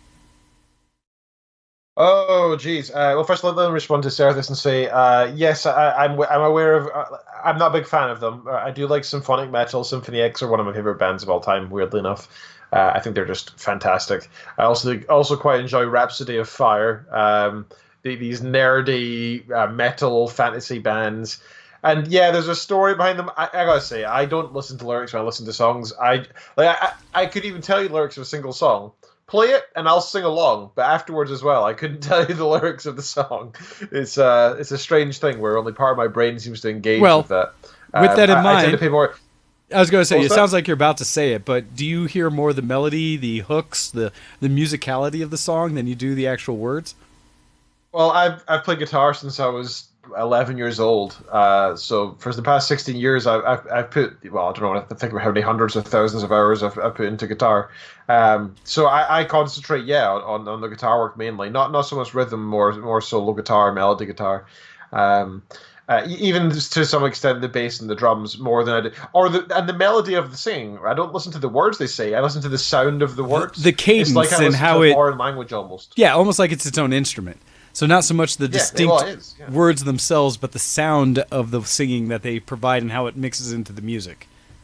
Yeah, I mean, like people talk to me about some of my favorite songs, and they say, "Oh, and I love the meaning of the chorus." I'm like, "What?" I have no idea what they're talking about, and I've never really gotten on well with poetry. Oh, and I've never really gotten on well with lyrics. It just doesn't really speak to me. So, and even when I look up, it just looks clunky and hard to read. I don't know. I've just never really enjoyed it. Oh no, Ken, I personally understand how you're describing it. I believe that's the same way I go about enjoying music. That I am much more. It's just like the ability I can get on my keyboard. As much as I don't know how to play keyboard, I can sound out a song and start creating a song from memory. Not because I'm reading notes, although I can read notes. Just as I'm hearing the tunes, and therefore I'm like, oh no, it goes kind of like this, and I can bang around until I start to recreate it by ear, because I'm more into the music. Where the same kind of thing, you tell me to like recite lyrics of something, no idea. I have to take a concerted effort to listen to the words in a song to get anything out of it beyond just general enjoyment for the way it sounds. And I totally agree with that. Like if I'm listening to a song that I'm just introduced to, and somebody says to me, "I'll listen to the lyrics of this part," I find it really difficult to differentiate the lyrics. Like I really struggle to actually, like, if I was told to write them down, I'd maybe get like half the words correct, maybe, and that goes more so like for example, rap. I don't know what it is. I just can't. I don't enjoy rap, first of all, which kind of makes sense after what I've said so far, right? I don't listen to lyrics. Rap is not really about the music. It's more about the poetry of the words, right? And some rap songs like when I was like a kid, and I do mean a kid, like 9 years old, I used to listen to Eminem because I thought it was cool, and a lot of the melodies I quite enjoy, the likes. I still do enjoy those melodies, but again, I couldn't even tell you the words to those because I listened to them as songs, not as rap at all, I should say, or not as the spoken word, right? Yep. So when somebody says to me, listen to the song, listen to the lyrics in the song, and they'll play like a rap song, I'll struggle to get any words out of it at all. And even if I'm really concentrating and really trying, I just can't seem to pull them out. And I feel like as soon as people start singing, they meld the words they're saying to the song, and they become part of the song. And to me, they no longer become words. And it's really a failing on my part. I'm not trying to show off or anything. No, it's not a failing on your part. I feel like I have like a mental disability. In regards to the ability to understand words and songs. I would argue that in essence there's some people that bridge the gap, but there's two kinds of people. There's people who hear the music and the cadence of that and kind of how it all tones together, and then there's people who are absolutely drawn to the lyrics. And I find those people tend to be different people, because I know people who can hear a song once and they can recite pretty much all the words. And it's very easy for them to get the wordplay down. But if you actually talk to them about the beat or sound or song of the sound of the song, they miss so many of the things that I recognize. And I think it also plays into me like how I enjoy dancing and the way I pull rhythm out of songs and things. Well, it's easier for me to start hearing and preemptively hearing where a song will likely go, which allows me to dance with it better than a lot of people who are more focused on the words. And it takes me a lot of effort to hear the words. And as I've stated in the past, I have listened to the soundtrack from Hamilton more times than I can count listening to any other music in my life. And I still struggle to get some of the lyrics down, even for the 2 or 3 songs that I've really focused on, so that when I play as Thomas Jefferson, I can try to sing some of them. It's why it's interesting, because do you ever play Rock Band at all, Ken? No, not at all. I occasionally do the guitar one at a friend's house or whatever. Yep. Well, but I haven't really touched it since high school. The reason I'd be curious is because in Rock Band, one of the things I do actually love to sing on Rock Band, And what's interesting about the way I play it is I am very thankful, and this goes all the way back to Harmonix versions of Karaoke Revolutions on the PlayStation 2. They were the ones who introduced the ability to see the words coming across while showing the general tone of the words you're going to say and where it fits into the song, how it carries up and down. Okay. That combination allows me to sing. When I just do karaoke and all I have is the words on the screen, it is a serious challenge for me to sing it in the way the song provides it. But when I see it on Rock Band and I see what the tone's coming and how it goes up and down and how long the cadence of them are, I can sing almost any song on Rock Band. And as long as I can read the words as I'm going, the skills that I've picked up from doing live shows and reading emails and trying to keep up with it as I go, that ability allows me to play Rock Band fairly well. So for anyone who sees me do songs on Rock Band, other than maybe GLaDOS Still Alive, I don't know most of the lyrics. I know how the song sounds. And so for me, as I read the lyrics, I can regurgitate them while sounding appropriate to the song, if that makes sense. Yeah. So yeah, I get you. That's just the way I do, because I know people who absolutely cannot do the sing or the music part like where your strength is, because I'm pretty sure you could also pick up a guitar and start picking out a song even though you've never read the music. Oh yeah, well I actually can't read music, so but that's what I'm saying, right? You Yeah. have an ability to hear and translate it into what you're doing with the guitar. Absolutely. In fact, let me share the link in the IRC for any guitarists who like World of Warcraft out there. One of the things I'm most proud of putting out there is the Ultimate Guitar have changed the way they lay out things. Is all very confusing now. One of the things I'm most proud of ever putting on Ultimate Guitar, which is a tab website, so it's not about reading music. It's about reading the tabs, which is literally you look at the string number, then the number of the fret. There's no music involved. You're literally just reading numbers off a screen. Then you match it to there's no rhythm really described in the music in tab form. You kind of just need to apply it to wherever you know. The one thing that I'm really proud of putting up there, I put up about 17 tabs there, but the one that I'm most proud of is this, and it's the World of Warcraft Grizzly Hills Day music, and this is on violin, right? But I heard it and I was like, oh man, I love this song. I'd love to be able to play guitar. I couldn't find the tab for it anywhere, and I was like, I'll just work it out, and I did. And so that's Nice. there. It's only the first minute and a half or so of the song, but it's the main melody for the lead violin, and it's gotten some very good ratings actually. It's got 4.5 stars. You've had what 2,000, almost 3,000 views of it, as well as like 20, almost 19 people have put it as favorites. So that's pretty good for something you just worked out yourself. Yeah, I did. Yeah, and it did take me a while, and I'm not very good at tabbing, and tabbing takes a long time to write out. But and it's funny, like this means a lot to me for some reason because I put so much effort in, and it's something I'm not very comfortable with. Seeing that it's being successful, etc., made me quite happy. I did this back in 2016, so 3 years ago. But if you look at my Guru Shots page, like I just shared the competition passively at the start of the show there. I put in I saw the that. chat. Yeah, it's got 9 million votes. I'm like, but it doesn't really mean anything. It's just people screwing around, playing with photos. It's like there's nothing. It's not really. It's not much to have earned that. It's not the hardest thing to become a guru in Guru Shots. But you say that I'm nowhere close. Well, you haven't done anything in about a year. That usually taking part is usually part of the package. I think if you just passively take part, you can easily get to the second highest rank is easy to get to. I think getting the last shot to Guru does require, mostly luck, but there is a modicum of skill required as well. But I don't think it's exactly hard to get either, though. Well, I do like, and you just got me to like jump back into it again. Look real quick. I do like how let's see. Oh, okay, never mind.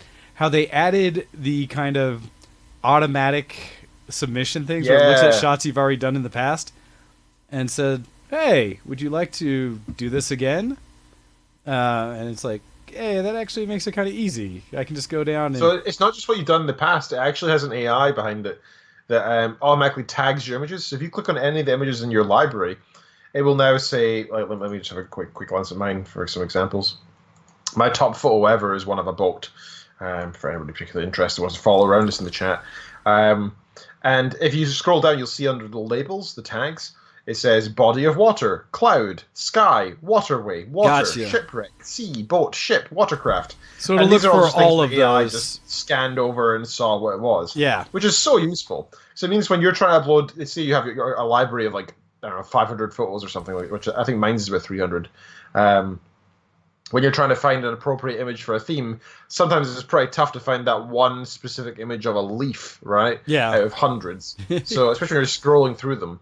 So, you know, just doing a type in leaf, it makes it very useful. However, it's not the most accurate thing. I found photos of like dogs that come up as like cat and stuff like that. So, you know, it's an AI, so it's not going to be perfect. Some dogs are cats, but yeah. Some dogs are cats. This is true. And some cats are dogs. Yes. No, but that is appropriate. But I like that feature because now that I jump back in, I was able to just go to one and say, "Oh yeah, those shots I've uploaded before. Sure, send them again to that next contest, and we'll see what happens." And so, yeah, that is actually pretty cool. Yeah. Damn, guru shots. How did we get there? How did we even get to that topic? Oh, I don't know. Geekery is. Oh, we were talking about links shared after you did the tablature, and you mentioned again that you'd gone up to, and earlier submitted your guru shot saying it was talking about exposure and how you didn't think that the fact that some of your contests and other things have gotten millions of views, that's somehow insignificant. Oh yeah, it kind of is. I mean, shut up.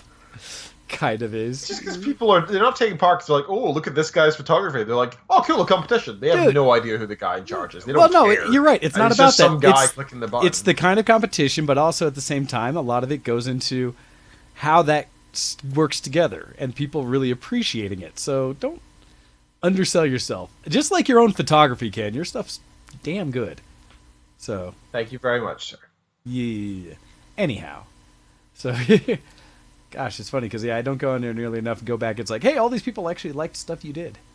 Like, thanks. Anyhow, all right. So as I have gone down that back trail again, other things that you have that are geek as such. Oh, was that where the section we were in? So I've been playing a little bit of Far Cry 5 actually. Oh, really? I have that on my I own, but have never touched. So I got mad at League of Legends last week and uninstalled again because it's time. You know, it's only my 7th time going through this iteration, and you know I miss it already. I know I'll be back again. I love League of Legends. It's a great game, but it's so mad at the community. Well, that's why I only play ARAMs, but it's also one of those things I'm just laughing because it's been a while since we've covered what has Ken uninstalled lately. Yes, yeah. I have such a... It's because it's so easy to download and games and reinstall them now. Like I can do it in less than like 5 minutes when I'm at work. That it means nothing. Like to me, uninstalling something is like I can do it in a rage after losing a game, and then the next day install it, and there's no difference, right? Like, gotcha. It works fine. So it's really not a big deal, but it's still I got mad at League of Legends and uninstalled again because I got to my series again, and the same thing happened again. I had a bunch of trolls jump in. I had somebody who was trying to play what was it? It was something dumb like Blitzcrank ADC because they're mad that I took the support role, but they wanted the support role. And I was like, for God's sakes, who fights over support ever? Why is this a thing? And so that was one of the games. Like, I don't want to blame the team all the time. I hate people who do that, right?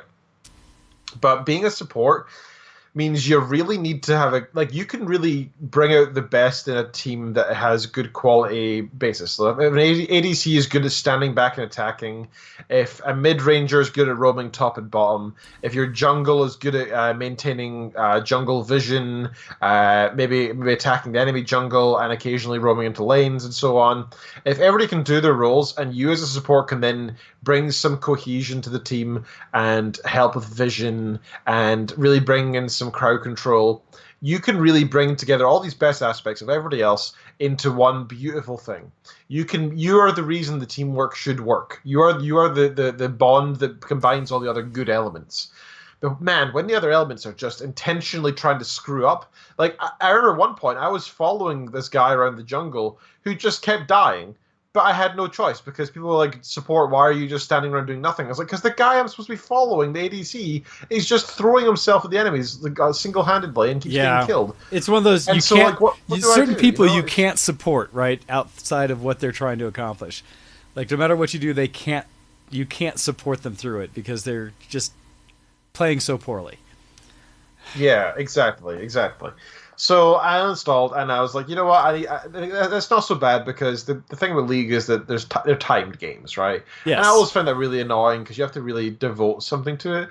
And I was like, you know what? I need to install something single player that I can just jump on when I've got 10 minutes to kill and I'm mad at work or whatever, and I want to have a bit of free time. You need your escape, yes.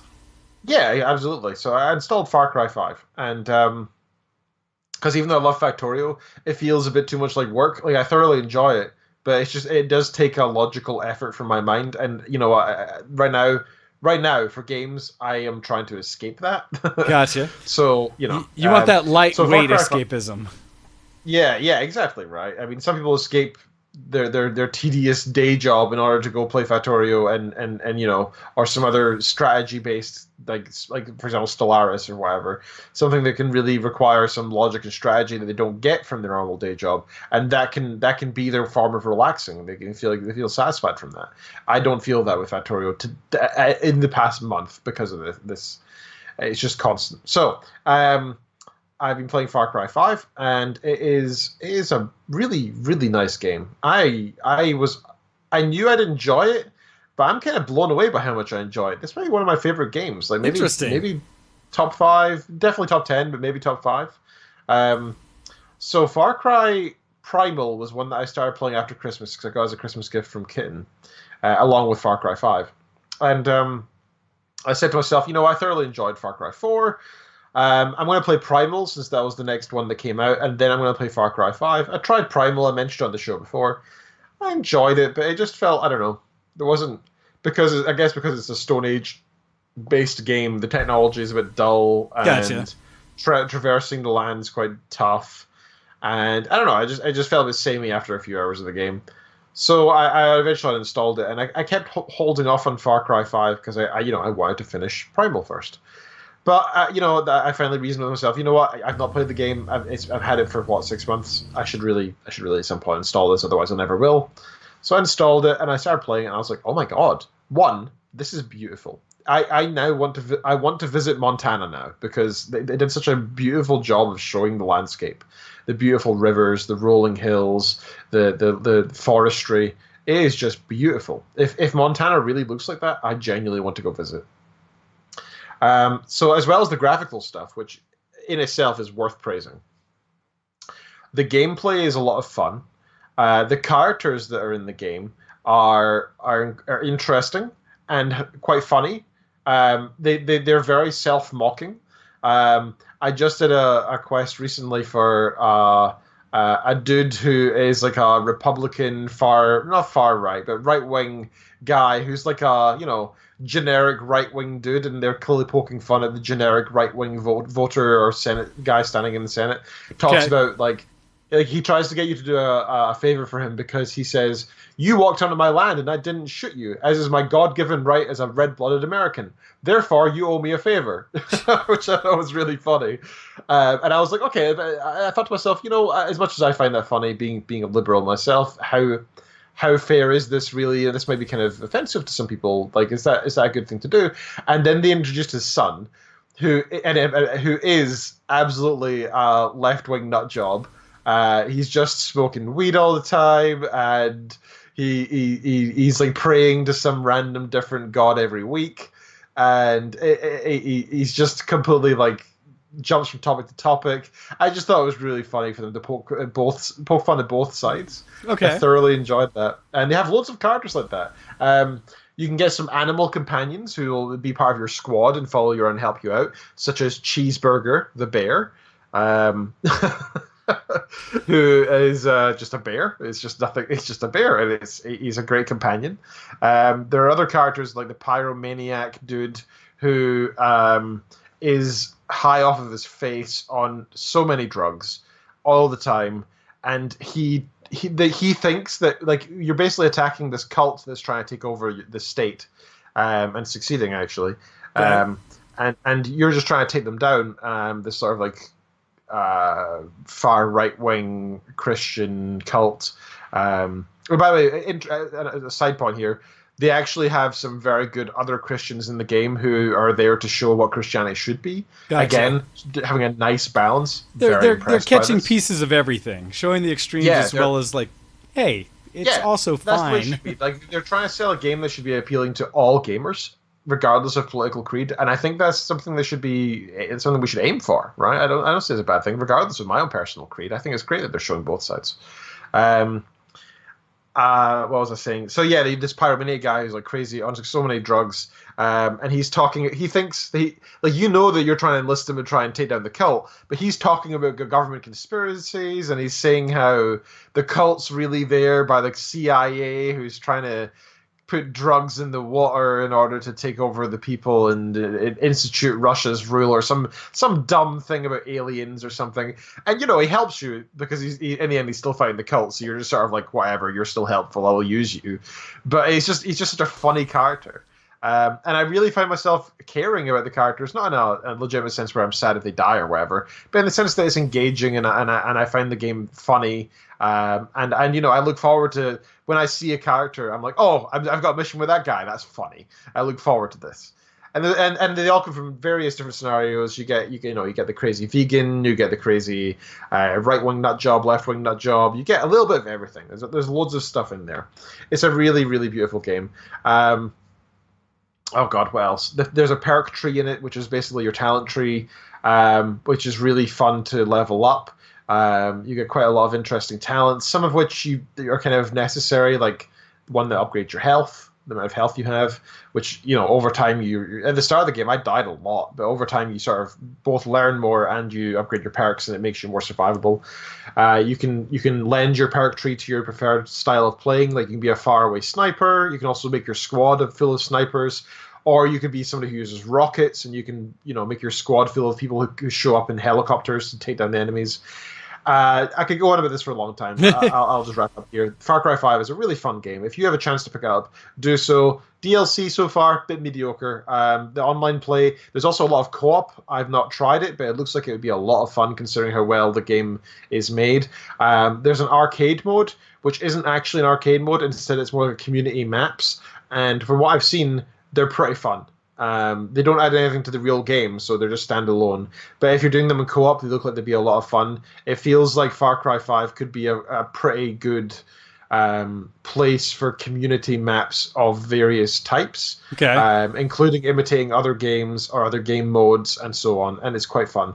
Last thing I'll say about this game is that in these kind of games, with Grand Theft Auto or Saints Row or anything like this, where it's kind of an open world RPG type, progress through a storyline type thing, sandbox as well. There's also racing quests and missions where you have to fly a plane through hoops or whatever, or a motorbike through hoops or whatever, checkpoints. I usually find these kind of tedious, and I do them because I want to get the rewards, but I don't really enjoy them. I feel they're too long. This game has nice short ones. Each one is maybe 45 seconds or a minute, and they're quite sparse. So you don't feel, because the game's mechanics they're good with driving, but I'm sure any racing game nut will find them mediocre. And which is why it should really be a short thing and not a crazy long thing. Yeah. So they time it well. The pacing's great. Honestly, I'd give this game like a 9.5 out of 10, and I'm struggling to see why it's missing the last 0.5. I guess the fact that I can resist playing the game in order to do work says it must be missing something for me. The landscape's beautiful, but I guess it doesn't have Skyrim quality of beautiful night skies or anything. So there are some things maybe missing. You could argue, but it's a great game. Oh, and it's Ubisoft, so you got to do the crappy Ubisoft stuff. Well, yeah, everything Ubisoft. Well, the fact that it's Ubisoft means it can't be a 10. That's just that's just a gimme, because they always over-advertise something so that the trailer looks better than the game ever will, things like that. Well, so that's just the nature of it. This is a particularly good game. If you are looking for a good shooter that is going to be satisfying, has a good story mode, even something you can play co-op, pick up Far Cry 5. You will need to have a fairly beefy engine, though. I've got a 1050 Ti, and it works fine on you can download an HD texture pack in Steam as well for it, I have, and it runs, but I do get laggy during explosions with a 1050 Ti. Take that as what you will. I think there's one more level up on some of the graphics settings I could do that I just don't have enough VRAM for. So you'll need to at least have a 1050 to be able to run this game, I imagine. Other than that, it's a fantastic game. Pick it up, even at full retail price. If you're looking for a good game, a good solid game to play that you'll enjoy, Far Cry 5 is worth the expenditure. But I imagine it'll go down in price, otherwise I wouldn't have had it in the first place. It'll probably go down in the Christmas sales, Halloween sales. Awesome. Well, and I believe, although I haven't really paid attention, that Steam sales for the summer should be coming up soon. I haven't actually looked to see if any have started. But I keep seeing it posted here and there that it's coming, and so people are excited. So, it's been out far. I think even I got it for a sale price because I don't think I paid full time for it. So yeah, I'd be curious to see what else. Yeah, it was quite cheap over Christmas, if I remember correctly. So cool. But very nice. No, I'm glad to hear that you've actually been gaming some, in lieu of uninstalling League to have something else to spend your time doing. So this is good. And Earthweaver saying he believes the Steam sale's next week. So get your credit cards ready, everybody. Thank God I already own all of the games on Steam. So not quite, but too dang many. Last rich. No, in making poor decisions over time. Thus now having to save all of my monies for multiple reasons. But, all right, so what have I been doing? All right, I am not going to talk about that one then. I'm going to let that one go. So the game that I've been playing just recently, and I don't have a real opinion on it yet, is that Niantic, the company behind, was it the one behind Harry Potter? Or not? No, that's a new one. Pokemon Go. Pokemon Go created the new Harry Potter Wizards Unite app for mobile device, which is the new version of essentially Pokemon Go. So much so that it has all the same information as that did, and as what was it before that? Crud. Yeah, I know. I know Kuro knows, but I played it. Yeah, we've talked about it before a few times. Yeah, that we've all played in the past, or at least touched. So Harry Potter Wizards Unite is the new one that's available on mobile. Ingress, thank you. There's an anime for that now on Netflix. And thank you, Earthweaver. You got it as well. And so with that, though, this one's just started. It's fun. Because it's the same thing in New Hotness, I really wasn't necessarily caring to play or check it out, but at the same time, it's the new hotness. And so I go ahead and jumped on it, grabbed it, have been playing it a little bit. I haven't been out and about enough to really take advantage of the fact that you have to walk around and do things in the game. So I've mostly been at home and been able to pick up a couple random, items and stuff that you'll get for eventually crafting and things. And so it's interesting. I think probably the better thing in it that's more entertaining, because what you do is you do missions where you basically, everything from these, it's very well animated, but it'll show threat things, and then it has you cast spells to try to save it. To cast the spell, you basically trace the shape that they provide you, and you have to do it kind of in the timeline they give you, and how fast you're able and how accurate you do. It shows how well you cast the spell, to thus hopefully solve whatever the problem might be. And in doing so, it releases something and you get an item and stuff from it, a little bit of experience. And so that's kind of the main thing I've done. There's a couple fighting elements in it which are kind of nice. So it takes on a lot of the feel of Pokemon Go, but I would say with a lot of people have said a lot more depth to it. And so in that, there's more to do, but I haven't really explored it yet. If you're curious, message me and you can get my friend code if you're doing something with it. I think I have like 20 friends right now because so many people did jump on it and all started going on social media saying, oh, here's mine and here's mine. Let's all be friends. I don't know the real benefit of that yet because I've not done any adventures with people. I know they have something where it's kind of like the raids in Pokemon Go, that you can do these quests that you have to battle multiple creatures and things. And in doing that, it supposedly will be beneficial to have multiple friends to do it together so you can do higher level things and thus get higher level rewards. But I haven't done much else with that. There is a piece, and I keep wondering if it's only me, but when you set up your own profile, they give you a way where it actually ties into Pottermore, the online site that allows you to get sorted and do all that kind of thing. Well, so what's interesting about that is whatever your sorting information was, you can put it into your profile in the game, and thus have the same house, same type of, and you can put it in yourself, whatever, but the same type of wand and things like that, so it carries over. I'm at least happy that they've done that. The fact that people who like Harry Potter and are in the world have probably done these things. And so it makes sense, and I'm actually pretty positive about the fact that they're tying that together. I hate when companies disconnect. At least this is an example of where the brand is staying consistent. So I like that. You know, regardless of whether the game's good, bad, or ugly, or if you like or dislike Harry Potter, I do appreciate that they're tying it all together.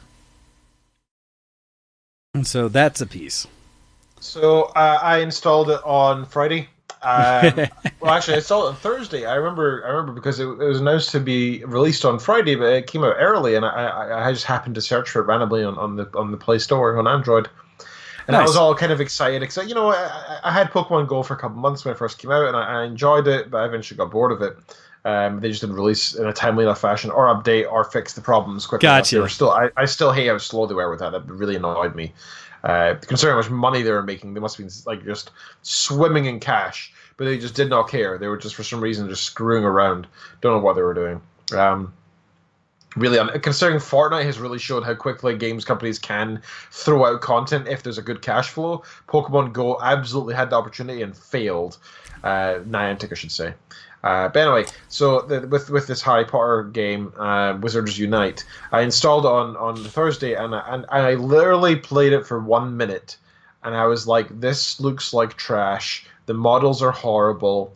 This just looks like a complete and utter copy of Pokemon Go. I'm entirely unimpressed. PlayStation 1 Harry Potter and the Sorcerer's Stone had better character models than this game, even though my phone could outperform a PS1 10 times over. I just thought it was dumb. Like, why have they even bothered releasing it when it's clearly not even polished or finished or optimized to each device's standard?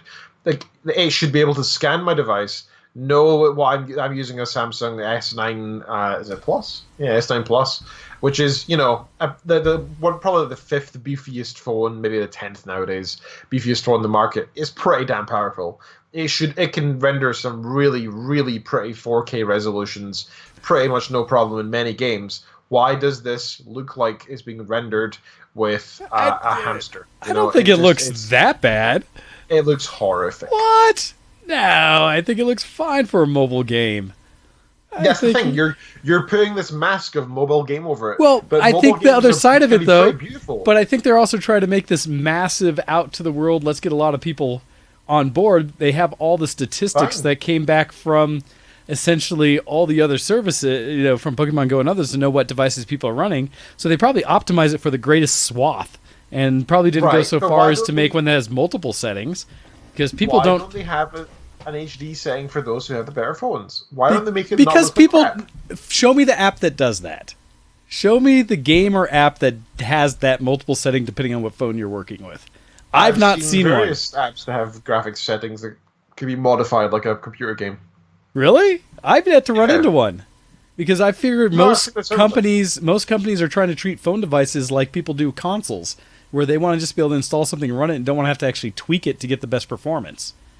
The most I've seen for anything is having to be able to at least have the option to click an HD button. That's about the most I've seen, but that's usually based on people's bandwidth, not the power of their device. That it's usually how much bandwidth do you want to use when you're downloading something. Because I did notice, like, one of my initial problems with the game was that it caused you to constantly need to load a little bit before you could play certain things, and then came to realize you had an option to go into the settings and download all the material yourself, because it was somewhere, it's actually a pretty darn big game, that it had somewhere, I want to say like 3 gigs maybe? I don't know, it was but a lot of data file behind it that waited until I was on my Wi-Fi to actually download all the assets, and once I did that, the load process where it was loading individual pieces went away. And so now I have the whole game installed, where initially what it installs is just a piece of the app that lets you run it, but then dynamically downloads the content as needed, which caused a bit of pausing that I didn't like. I wish they were a little more upfront about that option. I had to find it myself. But I actually think it looks fine. I don't know, Ken. I wonder if you're not pressing harder for a game. Because I actually, you know what, one of the prettier games that's out there is the Elder Scrolls one for phones. Oh, I haven't played it yet. Blades? It's called, right? Blades is fairly pretty, and so it's not as pretty as Blades, but it's not terrible off it. I don't know. I'm wondering about that. But hey, Ken, do you have the email up by any chance? I do, yes. So we have an email from Agrius SW, our level 120 human paladin of Guild Silverwings on Midgard, US. And he says, "Greetings, good sirs of the show. Before Y, but after W. Agrius SW here, real quick to share some Greek cred." Oh wow, that's our new section, our Greek cred. That was me. He didn't spell it that way. I was gonna say I had to look at it and say, wait a second. I kind of love that idea. If we have any Greek listeners, in fact, I have one Greek friend. I should ask her to send an email called the Greek cred, where you I don't know, where you eat certain Greek foods or drinks. Like if you have any ouzo or any other Mediterranean cuisine, olive oils, and stuff like that. With that in mind, I did your Greek cred. I earned some Greek cred recently because I went to a new restaurant. A friend of mine at work's going away. He held at a Mediterranean restaurant that I'd never been to, and had the gyro was all right, but what was the other thing I had that was wonderful? It was it was a baked bread type thing that was actually had meat in it, but it was also sweet and had powdered sugar on the top. It was good. I want to say it was like a bayan or something like that. It had double L in it. That was kind of the long sound, and was phenomenal. And so I had a little bit of Greek cred myself. Anyhow, continuing on with Agrius's email. Yes, continuing on indeed. So I got distracted because my mom sent me a message saying that she is going to be on the TV. She's very proud because she's going to be on the Antiques Roadshow. Oh, neat! God, I used to love that show. It's cool. I don't. I hate it. But still, that's good for her. It's just the dullest thing in the world. But that's good for her, though. She loves it. So Agrius SW goes on to say, yesterday Ambrosia and I met up with a friend of ours to celebrate the summer solstice with some tasty mead at a mead house that was recommended to us. While I was not able to partake since I was the driver, Ambrosia and our friend enjoyed their drinks and we all had fun. Good for you. Being the designated driver is an honourable task, sir. I love those bars that give free Coke to people who are the designated driver. I love the encouragement there. That is smart. And good for you for not Yeah, and good for you for being sensible and not drinking and driving. That is something I have a lot to say about. Ambrosia had a glass of blueberry mead. Oh, wow, that sounds so good. And then tried something called berry white cider and said they were really tasty. They do sound delicious. And I need to find some now. Now for something geeky. This past week I discovered a very addictive game on PC, PS4, and Xbox Online? Xbox One, that makes more sense. Yeah. With crossplay.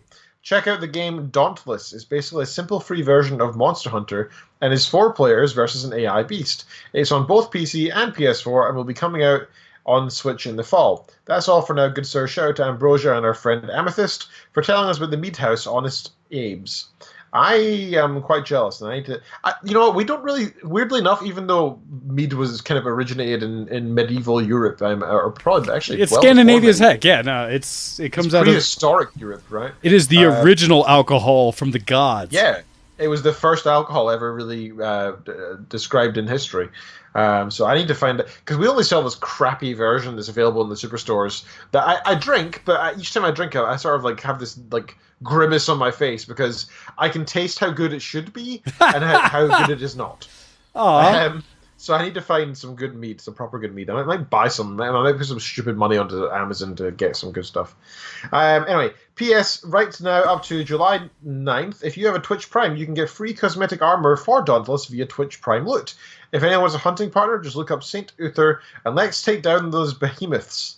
And then he gives a link to playing Dauntless. And I don't know if this is going to give him some free stuff, but I'm going to put this exact link in the chat for everybody interested to check out Dauntless.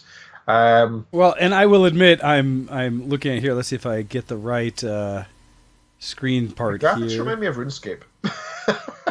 Well, so no, I guess maybe-ish.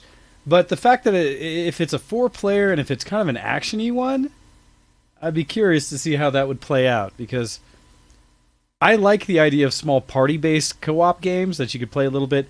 My biggest problem being ones where the progression is such that when you have your few friends that play the game all the time together and therefore you get left behind. But if this is a lightweight thing that everyone can just kind of jump in together, I could see that being fun. I mean, it looks pretty, especially in an action-y way. Yeah, it does. As long as it's smooth, right? If you have cartoon graphics like that, I don't mind as long as it looks nice and it's smooth and the effects look nice. That's the more important thing for that. This will require the Epic Games Launcher, FYI. The game is called Dauntless. It is completely free. I uninstalled the Epic Games Launcher when I realized I don't care about anything on it, but I'm now reinstalling it so we can chill out and play this at some point. Well, I was disappointed because I first looked and I saw, okay, that's good to know is Epic, because I was like, that's not on Steam, so that must not be a real thing. Yeah, right. Well, you screen sharing, nice. Yeah, I was showing it off so that hopefully people could get a taste of it themselves and decide if that's something they want to check out. So I may have to jump on that. Let's see, Epic Store. You said, oops. That's actually an interesting one because Epic has been doing a lot, and there's the plus and minus of people saying whether they like or dislike how hard Epic has been pushing to get people to use their launcher. Well, that's the thing. To have a launcher, you need to have a variety of games. So they're trying to push out games as well, right? Because that's the only way people are going to actually use it. So it'll be interesting. Anyway, we are actually reaching the end of the show. We didn't even touch on... I had like 6 articles open as well. Well, was there anything pertinent as like time critical that we want to make sure people are aware of? Time critical, no. But I've got a couple of interesting ones. Let me see if there's one that I can do really quickly. How about that? Because a lot of them were like top 10, something or other, which it takes time.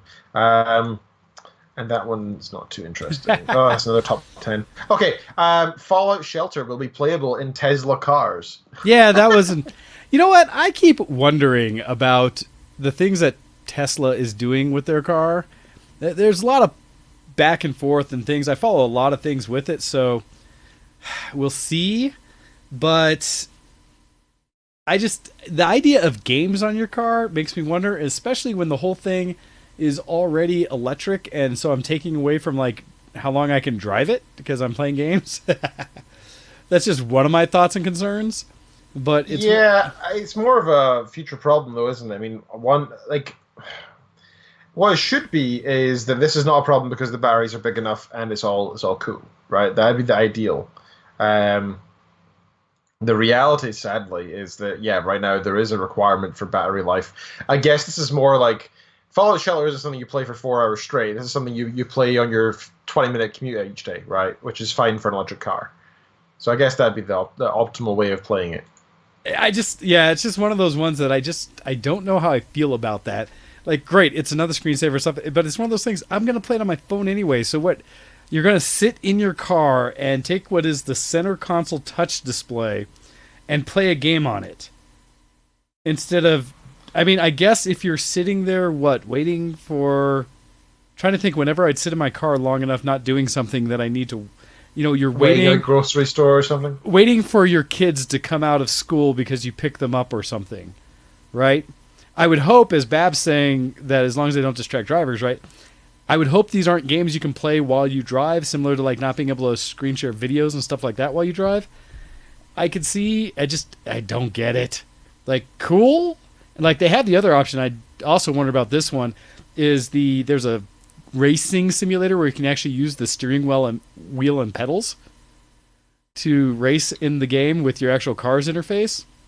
Okay, that's pretty cool, actually. I mean, it's an interesting concept because essentially it's saying that it's all drive-by-wire, and so you're not actually physically connected, so it can disconnect from the moving car, and so when it's paused, it can just have them as inputs versus actually being used for physically moving the car in some way.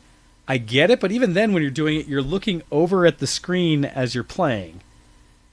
And so I don't get it. I don't know. Like I said, I need to go sit in a Tesla again. And at the same time, I've heard all these things that the new Model 3s compared to the old Model 3s are so much better and the latest technology and ways that some ways the Model 3 is better than the Model S because it has the best motors, newest batteries, newest electronics and things like that. And they've upgraded their build quality to make them more reliable and such. So all these kind of things. So I'm still very curious and interested and can't wait to see what Tesla comes out next. I'm really excited for their announcement on their pickup truck that, according to all things that Elon says in media, saying it should be able to perform as well, if not better than F-150, the best-selling pickup truck in the world, and cost less than $50,000 getting into it, which is... What? Yeah, right? Because even now, not pickup self-driving though, right? It'll be curious. Well, so there's a controversy there, too, as we're going slightly over time. Did you see that they started downgrading some Model 3s?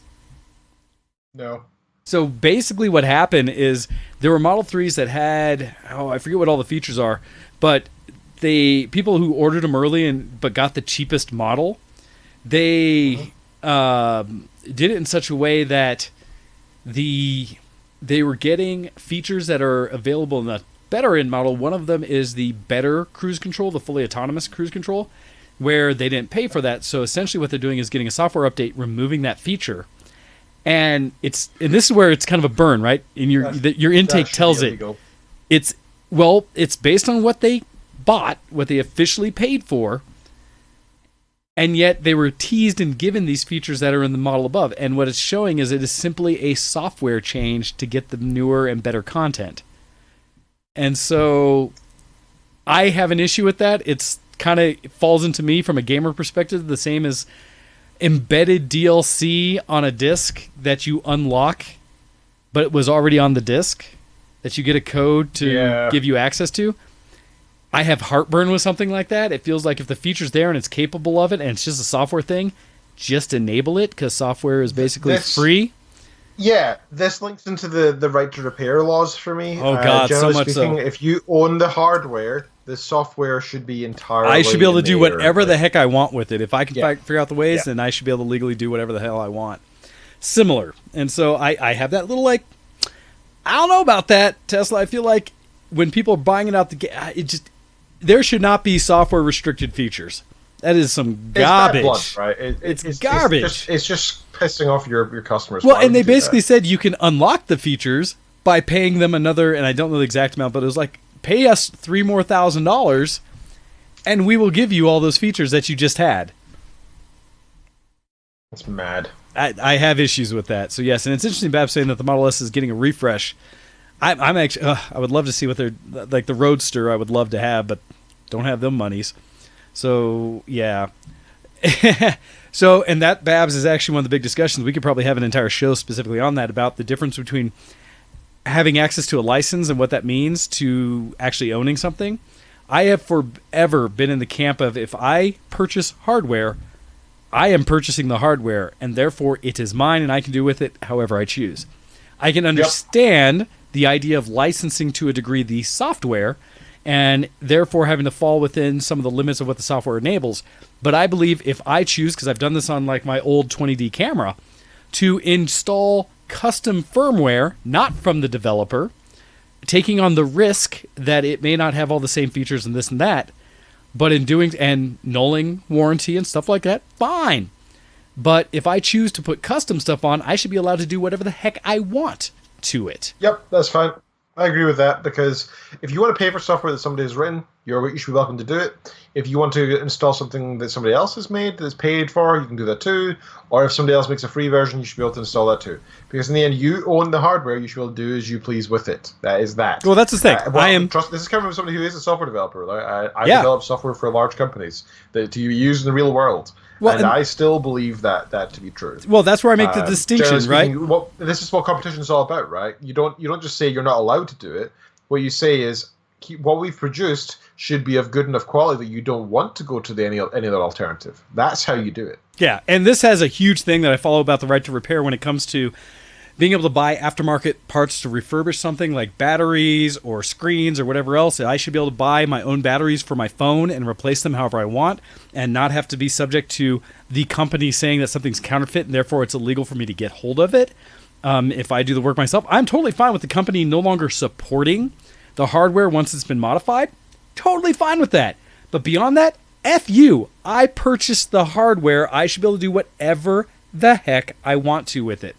And again, with things like, as Babs, you're saying about wireless bands, things like that, but I can go get my own modified firmware for things like my wireless router. That is completely legal and fine. So I think that is a flimsy argument. And the whole thing about public roads and stuff, there's a piece there that I can understand about safety and such, but there's nothing that stops me from modifying my car. I can go ahead and change out the tires, the wheels, suspension, all these things on my road. Now, granted, Babs, you live in a state that is probably one of the most restrictive for people's rights to actually do things with their own products because of the public whatever, good safety or otherwise, in California, especially when it comes to motor vehicles. But most of the rest of the country is still fine with me changing out my exhaust, changing out my plugs, doing whatever I want to it, and not having to be required to use just the services provided by the company that sold me it.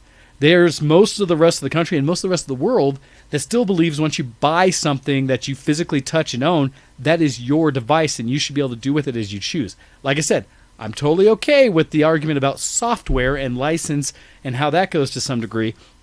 But if I choose to run completely modified firmware, software, and everything on my phone, and I take the risk that it may brick the phone, I should be allowed to do so. If that means that the company is going to remove my ability to access their services because they only want vetted ones to do, I can deal with that as a restriction. That's okay to me.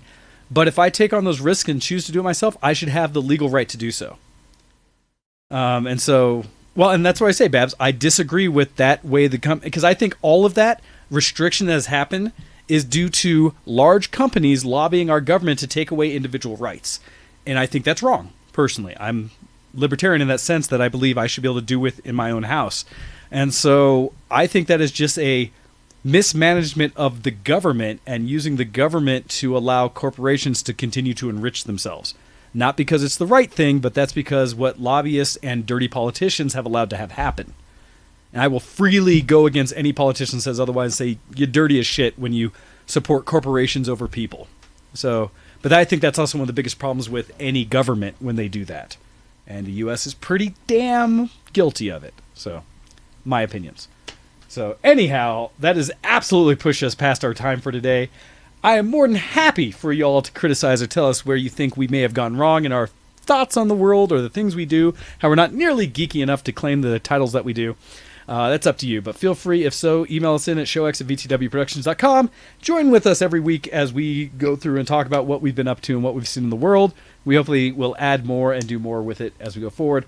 With that, though, we're going to sign off, and possibly, if people are interested, get into Dauntless, for those who want to download and check that out. I will be taking off in a little while, though, a couple hours, because I got to take my cousin to the airport.